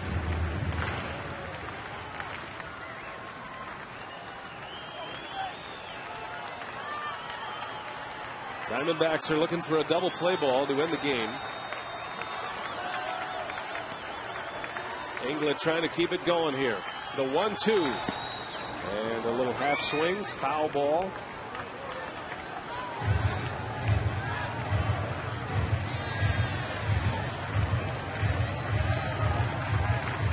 What's Prince doing there? He's just getting a feel for home plate. Hey, well, he wasn't sure that ball was fouled off. He thought maybe it was a wild pitch or a pass ball. But C.B. Buckner telling him soon enough.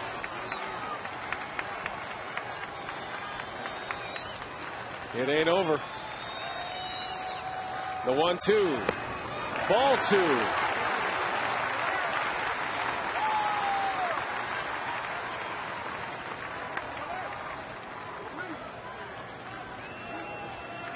Or does Joe Inglet have a little more magic in him? He got the start tonight for the injured Ryan Braun. 2-2 the count. Way inside. Ball 3 on Inglet. And this was the count. He hit his home run back on Friday. He worked it to 3-2 and then pulled one down the line.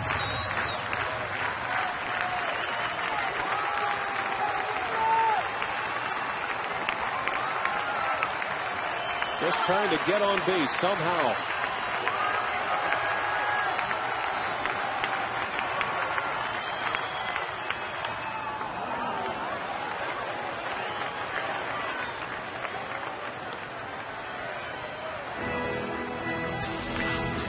That might have been inside, but in this situation, you want to be caught looking. Fouled it off the inside of his foot. Joe Inglet's been the best pinch hitter for the Brewers this year. Matter of fact, he leads the major leagues in pinch hits. A starter tonight treating this like a pinch hit appearance. Bases loaded. 3-2 the count with one away. And England pops it up. Shallow center. Young is in. And that's out number 2. So now the Crew down to their last out. Jonathan Lucroy is scheduled to hit. Chris Dickerson has moved his way into the on-deck circle in case Lucroy reaches and this game does not end.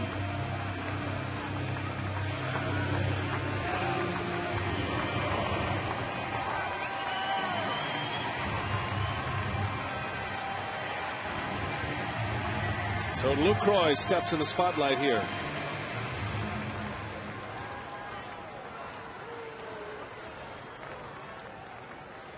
He's dedicated, isn't he? Long ball here, he's right. Still holding up 4. Yeah. Hasn't put his arm down yet. Lucroy takes a strike.